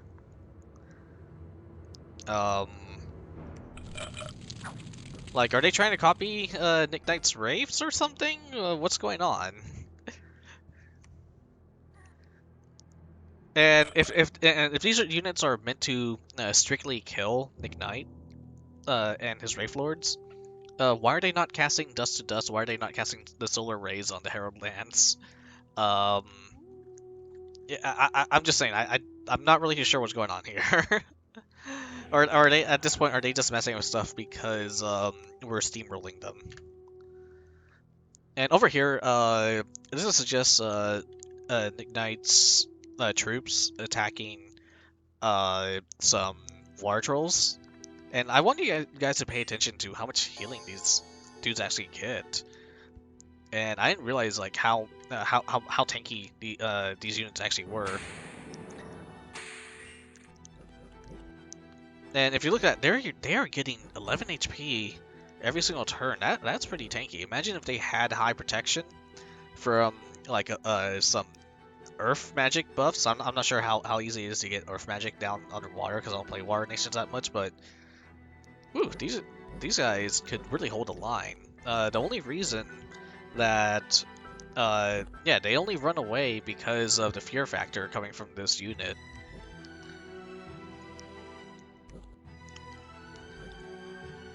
Heck, he doesn't even get to kill this last guy.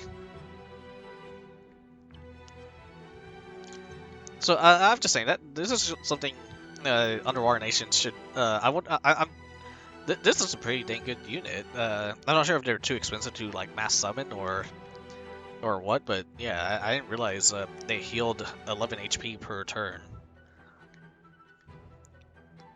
And then over here, I'm just kind of wiping the floor with MA Statistics because they are not. I guess they're not playing anymore. They were just staling. Right over here, I lost one Windrider to a couple skeletons. And honestly, having the giant really was probably what caused me to win this battle. If I didn't have the giant here to clear out some of the skeleton hordes, I would never have gone to the mages. And then a couple bad events happened. I got a Hobbit site, which doesn't really do much for me. This right here is a really annoying event though, and I'll show you in a second. So yeah, this right here, I had the engineer right on the unit, and like we have like this fellow from Marignon. Apparently he really doesn't like us or something. With a couple of his blood mages, and they just went in and wrecked one of my fortresses being made right here. So that is super annoying. I'm definitely going to deal with them like probably once I get my giant made here. First I'll clean out the troglodytes, and then I'll clean up here. But yeah, that's just frustrating because I think it was maybe maybe one or two more turns that I would have had the palisades built on this province. And then let's see, going back through everything. Yeah, we got attacked through by anti-Pinduins left and right. The only person who managed to fight them off was Marignon with his patrolmen, taking out 50 barbarians. Which honestly, 50 barbarians will kill any regular province defense. But then again, this province also had 50 barbarians, so I'm just curious who would have won that battle. Like if it was only PD. And oh my goodness, 32 werewolves. That's yeah, 23 and 32 werewolves. That's quite a bit. And then over here, we can still see like MA Statist is patrolling the province with their Astral 2 god. And this is the main god for the team, by the way. This is the supreme god of the team Satis and Argarta and Rotherland. We put him all the way up front. He's only casting Strength of Giants on the PD and Far Strike. So I'm just scratching my head at this one once again.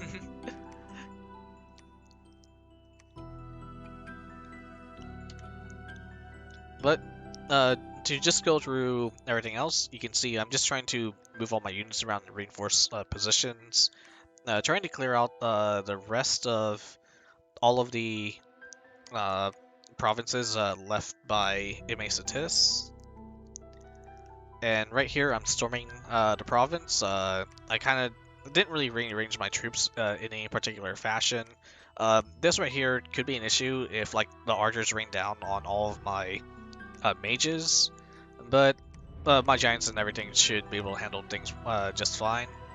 I'm definitely worried about the archers, but I'm hoping they'll hit my chaff units instead. Let me see. I need to make sure these guys here clear fawn with fire. Let me just make sure this guy's casting body ethereal. No, he's casting Luck. Let's make him cast Body Ethereal, so that way, let me do this. Body Ethereal. Hold on. I lost it. There it is. Body Ethereal. And now Command Master. And then he can cast whatever. And what I want him to do is I want him to get these chariots with Body Ethereal, so they can charge through the wall and then just trample the enemies from there. But once again, I'm pretty sure FloridaMen and my giant will just clean the house unless Satis is hiding like 40 mages in here I did not know about. Then I'd be in trouble. And yeah, hopefully in about one more turn we can take out the god of Satis, and then we can work the capital and take out the rest of these fortresses, and hopefully keep Zabalba and other factions out of it. And we do have, looks like we do have LA Satis doing a just attacking Nick Knight, and Agartha is also mobilizing. So once I'm done cleaning up Satis, if I can, I'm going to move as many of my troops onto Agartha and late 8 Satis and help Nick Knight secure everything here. And next turn, MZ2 also said he will be attacking the capital of Rarland again. Alright, and that's it for this turn. And I'll see you all for turn number 41. Hey everyone, welcome to turn number 41, and we have quite a bit of things happen on this turn, so let's go ahead and go through the reports. With all the ritual site searching I'm doing, I only found one site search, or one magic site for one water gym, so so, as it turns out, one of the enemy nations has claimed a throne, which is to be expected, but I'm not too concerned about it. And one of the other nations also cast a Globo, which is going to give them apparently magma children. And just for the battle reports, yeah, we're just kind of once again just going through Satis and trying to you know, eliminate them as fast as possible. We can also see Urge just trotting on through with late age Marignon, and that is something I'm gonna bring up, which is, oh, okay, so it looks like they forgot to put PD there, or they can't even afford PD, or forgot to, but anyways, and right here, MZ2 sent out this fella to try to capture a province and just end up dying. I'm not really sure what he was trying to do here. Like, if he just wanted to get rid of this guy, or I really don't know. Or like if it's just like he tried making it attack and it just, yeah, we just see it just dies a horrible death. So rip. Now this is what I wanted to take a look at. We have over 700 men sent in by late age Marignon, attacking 100 units of Now is going in with his god. He has, let's see, what kind of mages? He has a water mage. He has 5 priests. An earth mage. That's holy 3. That looks and another holy 3 water 2 mage. So all these Mushus are gonna be just gonna have a really terrifying bless, and with 50 of them, they steamroll through all these units. Look at how many crossbowmen die. All the flagellants, and yeah, this really hurts Marignon. This is right on top of their capital. They lose a fallen angel. They lose all of these mages, and Ur's god dies, But Ur's special ability is that when a god dies, they basically revive almost immediately due to like a nation buff, and they don't lose any magic paths. So this is more like he lost an immortal. And now one thing we have to take a look at to understand what is happening is the crossbowmen here make up the bulk of Marignon's army, and that is meant to be the bulk of their, attack power and everything. Let me see, where's trying to find it. Well, okay, well, we'll go ahead and look in the battle.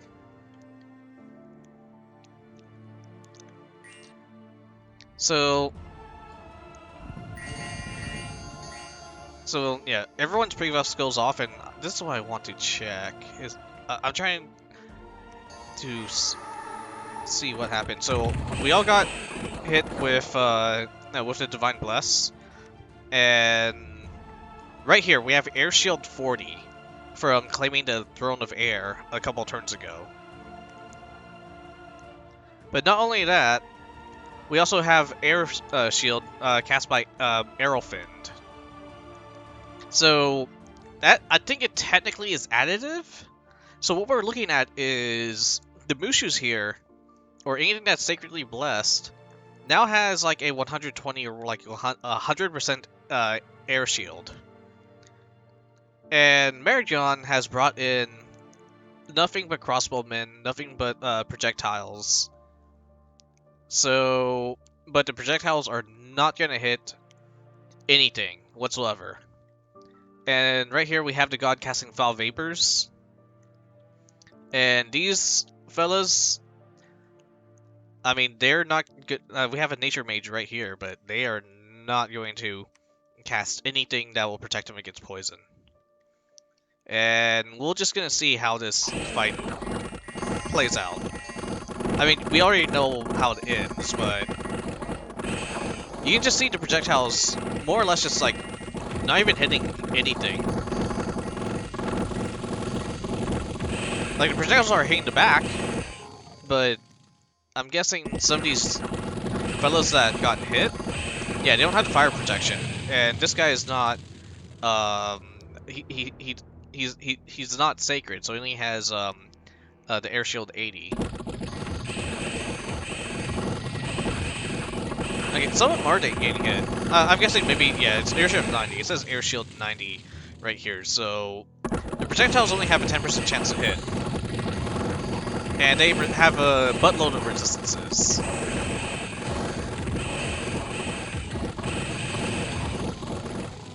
It's like, one of the fellas took maybe 20 HP damage. Yeah, so they are taking damage, just barely.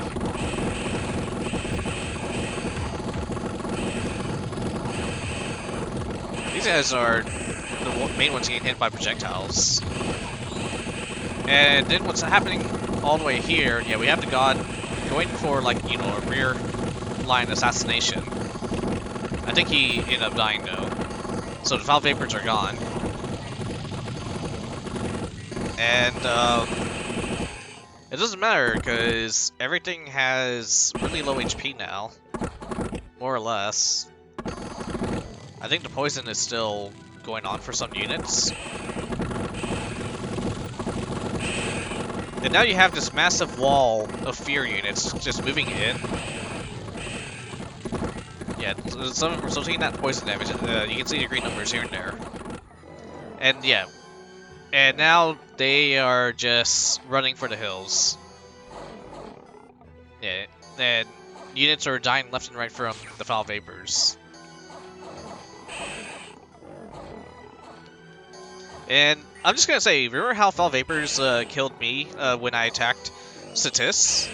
Really powerful spell when you're able to, when you're fighting prolonged battles. So this is a massive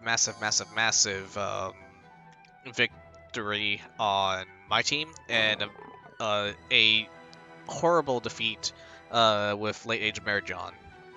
We've lost 18 units that we can basically just get from anywhere.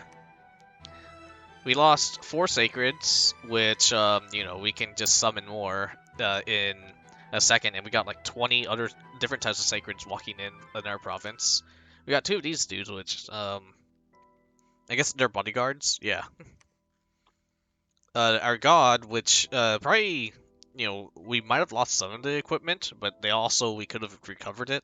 I'll talk to Aaron Ziminer, but actually, no, I remember Aaron Ziminer said all his mages recovered the god's gear. So this guy is just gonna come back in another month or two, just like Nick Knight's Wraith Lords.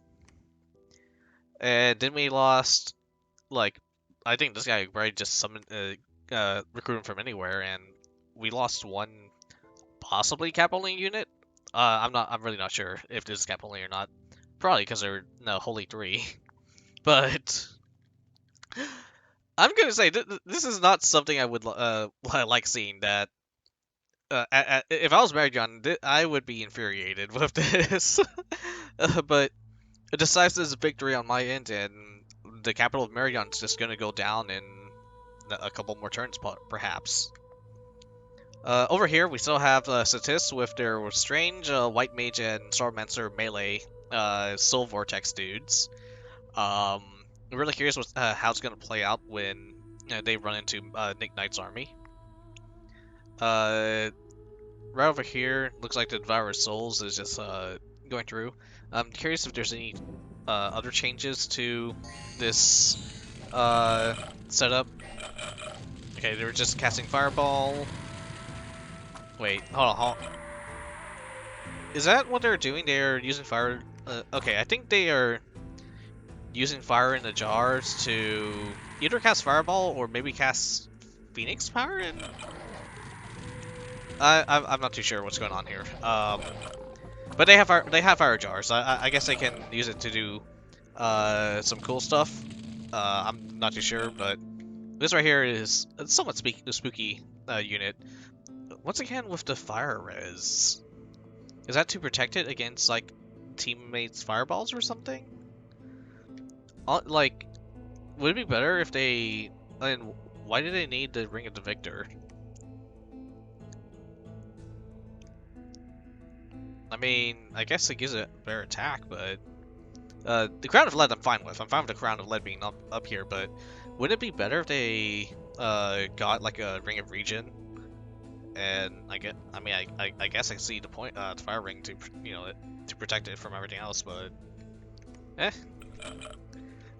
the main thing is this is a more terrifying god than their actual god. Over here, my transformed giant. Usually my giants are not supposed to be able to handle these these horde spammers.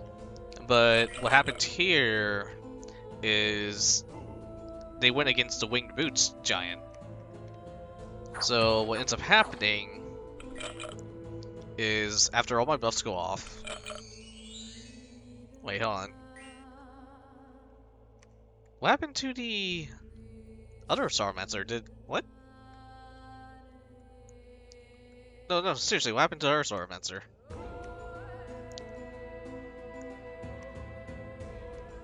Really? It got killed by Zots?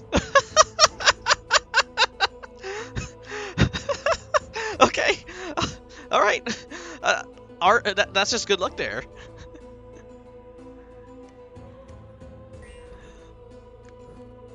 Alright, and then, yeah, so they're down to one horde spammer, and then, yeah, my big, beautiful giant just, jumps in and kinda, dominates the backline.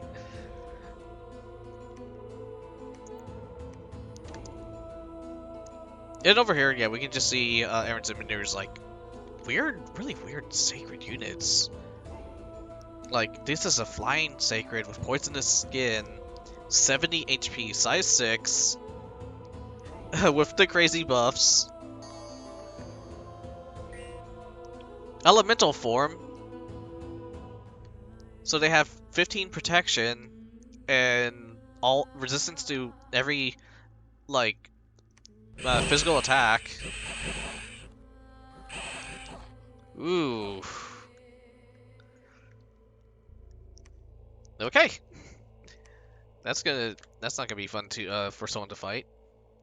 And over here, we have uh, uh, middle-aged Marignon fighting Roderland, and look, they finally won. They didn't take any evocation this time. They have literally just two more mages, I guess. So we have the High Inquisitor who's gonna cast Holy Blessing, Divine Blessing. Yeah, excuse me. And well, I guess what ends up happening is we have the Amazonians go in the back and kind of disrupt some things from setting up, perhaps. Or we literally just have more.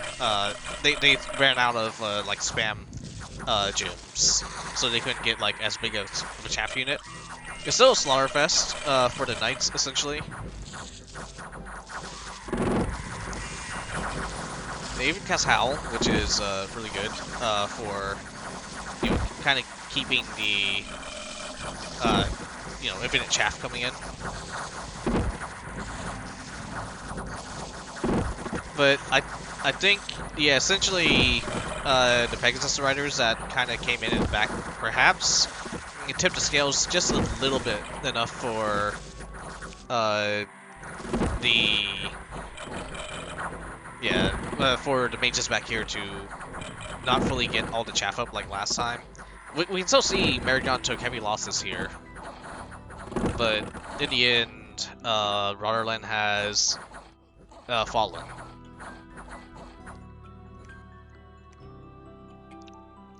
And yeah, we're looking at the numbers. We spent a lot more money than Roderland, I believe, to keep the like they put up a really good defense, like, but in the end it just wasn't enough. Like it's a fair victory for my team, but in the end we won, and now Roderland has been eliminated from this game.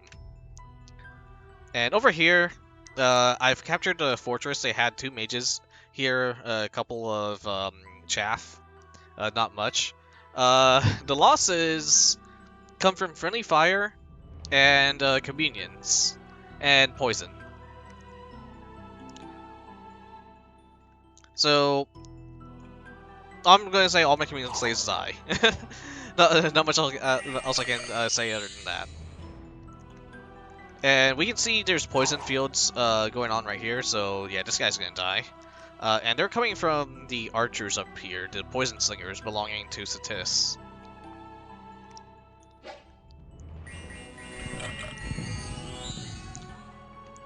And I have this guy like casting body ethereal, but I guess he ended up targeting the Myrmidons rather than the chariots, so that's a little annoying, but it's fine.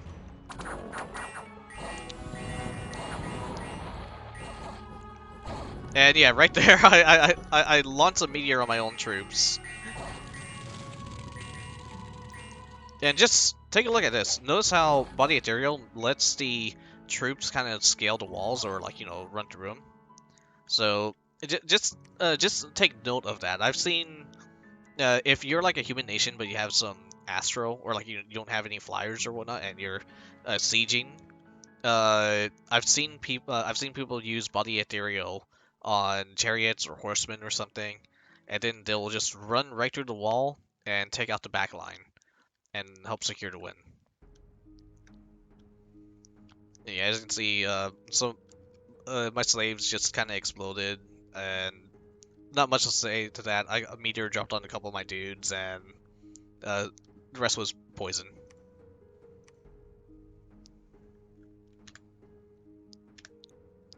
And let's see. Yeah, this is a Bissia casting wonder spells. And then a couple of independents that attacked us. Just the typical stuff.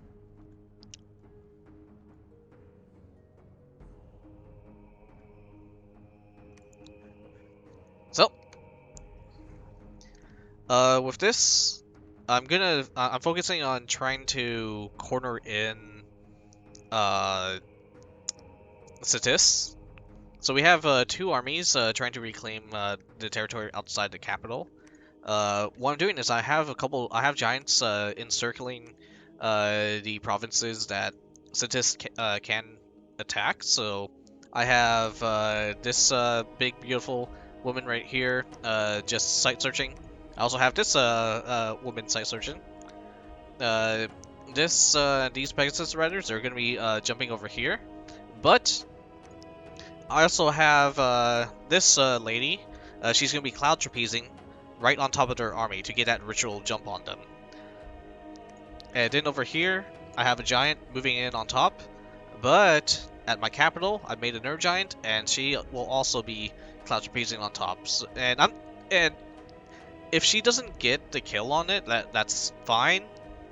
At the very least, there's a decent chance that I could, you know, just wipe out these expanders.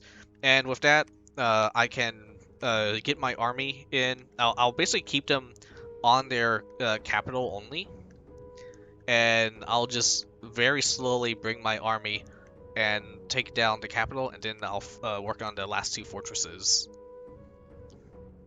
And hopefully, once I have enough time, I will send some units to deal with Agartha and help Nick Knight finish off late age Satis.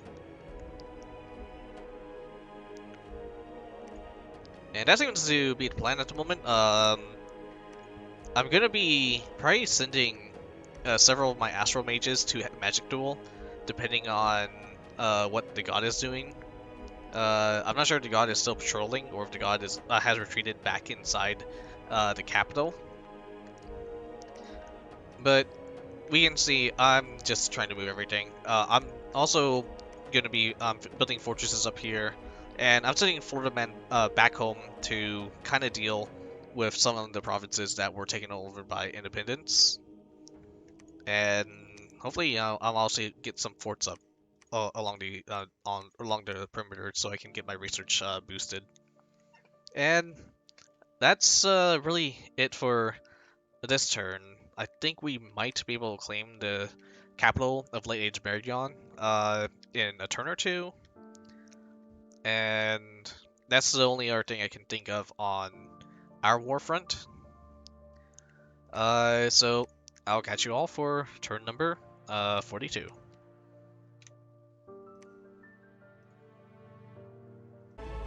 Alright, we are now back on turn number 42. And this one's going to be a little bit of a shorter turn to go over, I think. So just going through all my ritual castings for site searching, found nothing.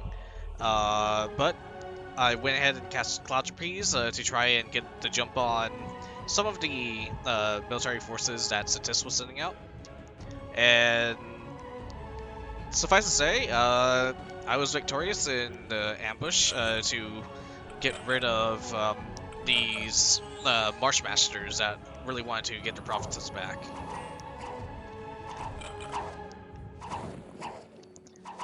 So this right here is like the giant I just made last turn with the Scutala Volturnus, auto-casting Shocking Grasp with a Thunderhammer.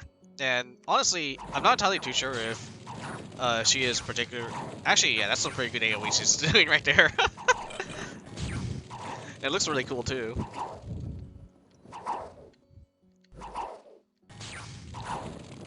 So yeah, she kind of sweeps through all the chaff and just makes way straight to the enemy commander. And once she clears out that Jaguar Warrior, yeah, they are just completely electrocuted. There's nothing but barbecue left on the field. Right here, this giant did not have as much AoE equipment, so she had to kind of run through the skeleton chaff a little bit more.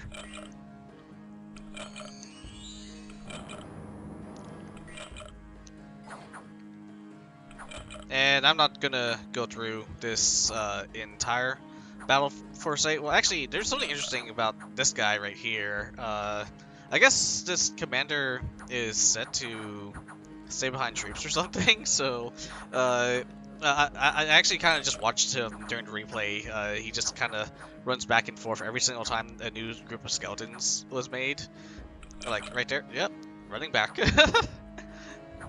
just thought it was funny, and it takes a while for this giant to make her way all the way to the commander.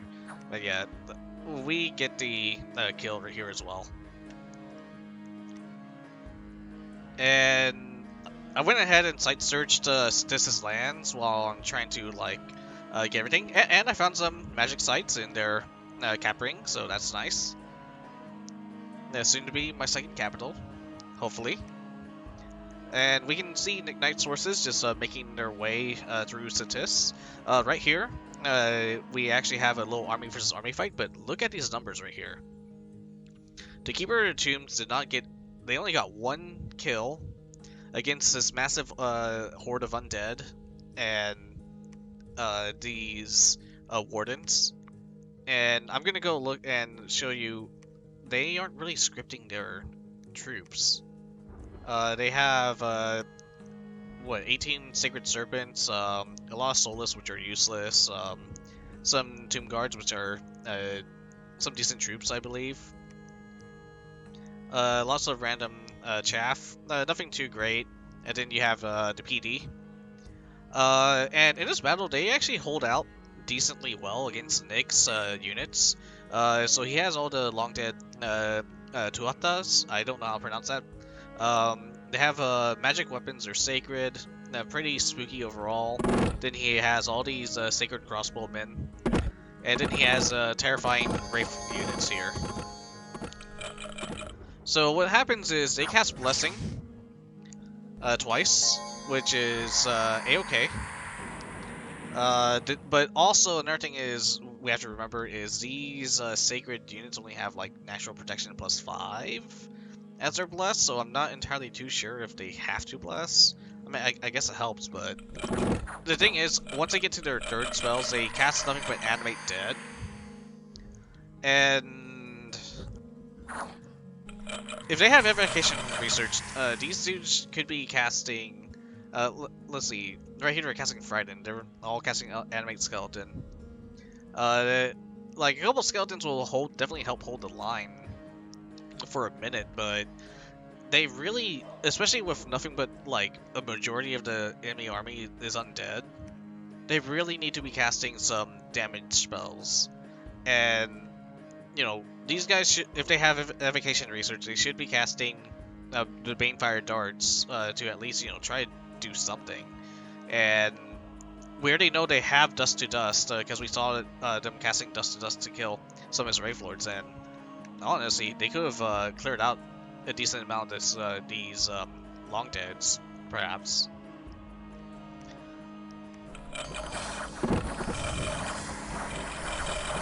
And then, you know, once they get off script, which is about right here, they're just gonna summon skeletons anyways, and then they'll cast the Frighten and everything as well. And then, yeah, they get demolished.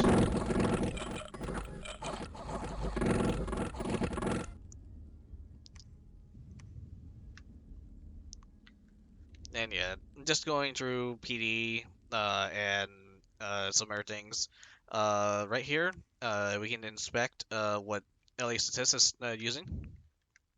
And honestly, yeah, this is just a, like, this army is not really gonna do much. Like, I'm really not entirely too sure what they can do. I guess, why are they casting flaming missiles? Like, who's that for? Who's the flaming missiles, buffing? Like, the Falchion dudes don't have any ranged weapons. Is it for the Poison Slinger? Are they gonna be slinging their poisoned fire sling stuff? What's going on? I mean, yes, they do get through the PD, but you know, it's PD.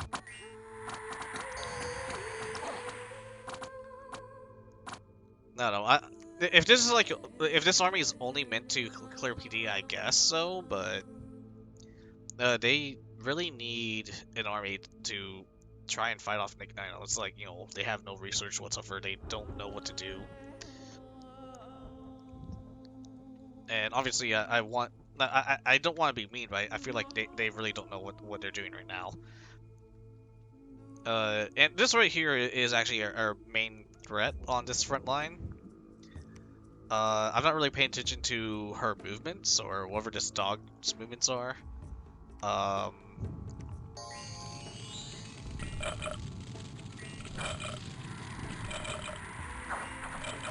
It seems to be decent on the buffing. Actually, hold on. Okay, this guy has a fire and jar for the fire elementals. That's good. Not entirely sure what these guys with fire and jars are doing though. Because they just kind of cast fireballs, I think.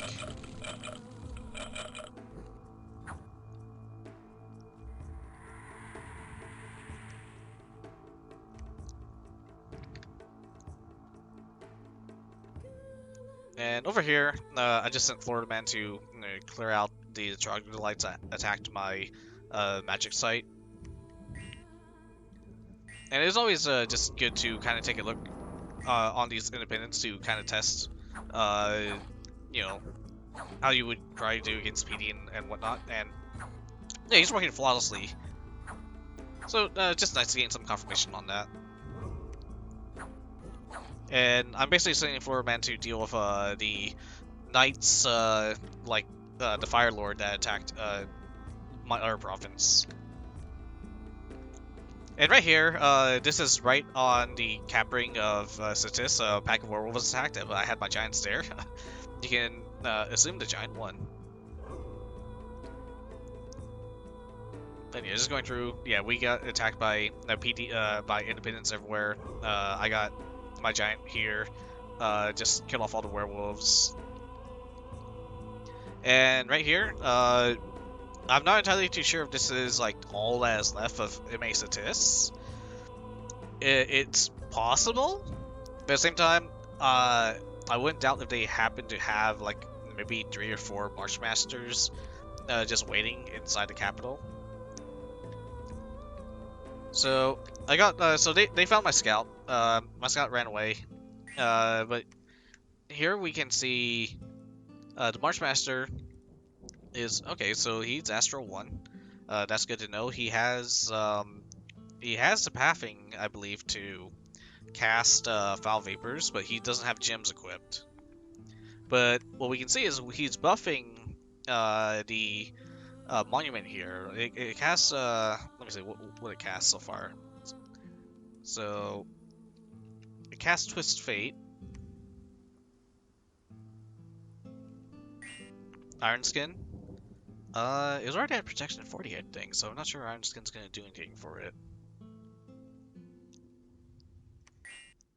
It didn't gain Moss Body, though. That's something that will make it a lot more tankier. But for the most part, it's Astral 2. And when you see someone that's Astral that's like, you know, less than 3 or, you know, 3 or lower, and there's like only 2 of them on the field, and one of them is really powerful and like their main unit. And I already said this in a previous episode, I believe. I'm just gonna Magic Duel the fuck out of this guy. And that's what I'm doing right now. So, oh, and over here, I managed to get the Hydromancer dude for I bought the mercenary. I'm just using him to build a lab because why not? And I think I'll have him do some site searching as well while he's here. Oh, he can't really do anything adjacent. Oh well. Or maybe have him craft something. And yeah, so right now I have the entire, like every single one of these provinces has a giant on it. I'm moving everything here. I wanted to move them straight to the capital, but apparently this province right here is a mountain. So they have to, you know, we'll climb down, get here first. So I'm moving everything, just about most of my forces over here. I'm going. They don't have gyms fully equipped yet, but I guess if I fight Foul Vapors, that will be a little bit of an issue. But that's only if he manages to get like 200 units again, because I have all the flyers that will just kind of backsnipe him. Excuse me. And right over here, I have my Gym Scout. He has about 10 pearls on him, and we're just going to pass them around to as many of the Astral Mages that I don't feel like keeping, and they're all going to cast Magic Duel at the same time, and hopefully they'll get rid of that God, and then we can just clear out this capital. And then right after that, okay, so it looks like MacLeod is moving in on Agartha. So I don't see their forces anywhere. It's possible that the ear died here, or they're somewhere else. I'm really not sure. Could be because we don't have like a scout directly on top of everything, but yeah, I believe if anything, MacLeod, this army is going to get on top of the Agarthan capital immediately, so I'm not going to be able to beat them to that. That's fine though. Essentially, every single, and yeah, right here we have Sitis. Okay, so we're going to see this god fight Ignite, like very next turn most likely. He's sitting right on top of the capital. We have a good number of our units. But yeah, essentially, everyone on my team has conquered one. It looks like they're about to conquer a capital pretty soon, because we have Aaron's and Monero right on top of here, and I'm curious if this is going to cause a conflict. Because very easily, if Yomi wanted to, now that, you know, the main threat's out of the way and we're kind of jumping in on Marignon last second after the NAP ended, I wonder, it's very possible that Nabal and Yomi and everyone are going to turn tails and attack us. But I do not see an army around here yet. Well, Nabal is a special case scenario because they're invisible. And Yomi has this fort right here, but we have these two forts here. So I'm going to assume either A, they are going to attack us now that, you know, we're going straight for the enemy capital, or B, hopefully they'll leave us alone and we'll deal with something else. We have this throne, and this throne to claim. So that's 3 that I'm in range of to try and grab. And I'm pretty sure Nick Knight has one somewhere around his borders. Okay, so we have one by Abyssia here. And whoever this team is, I'm really not sure who these folks are.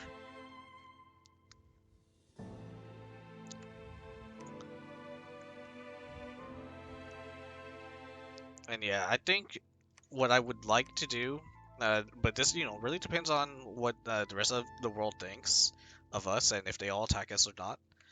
I would prefer if we manage to get our bearings after taking out these nations and start drone capping, and then hopefully we can only need to get involved in one more war, and we can just rush for the drones and go for the win. But that's really about it for this episode. I guess I'll see you guys for turn number 43, 44, maybe 42. I don't know, man. All right, 43. There it goes. And I'll see you guys next time.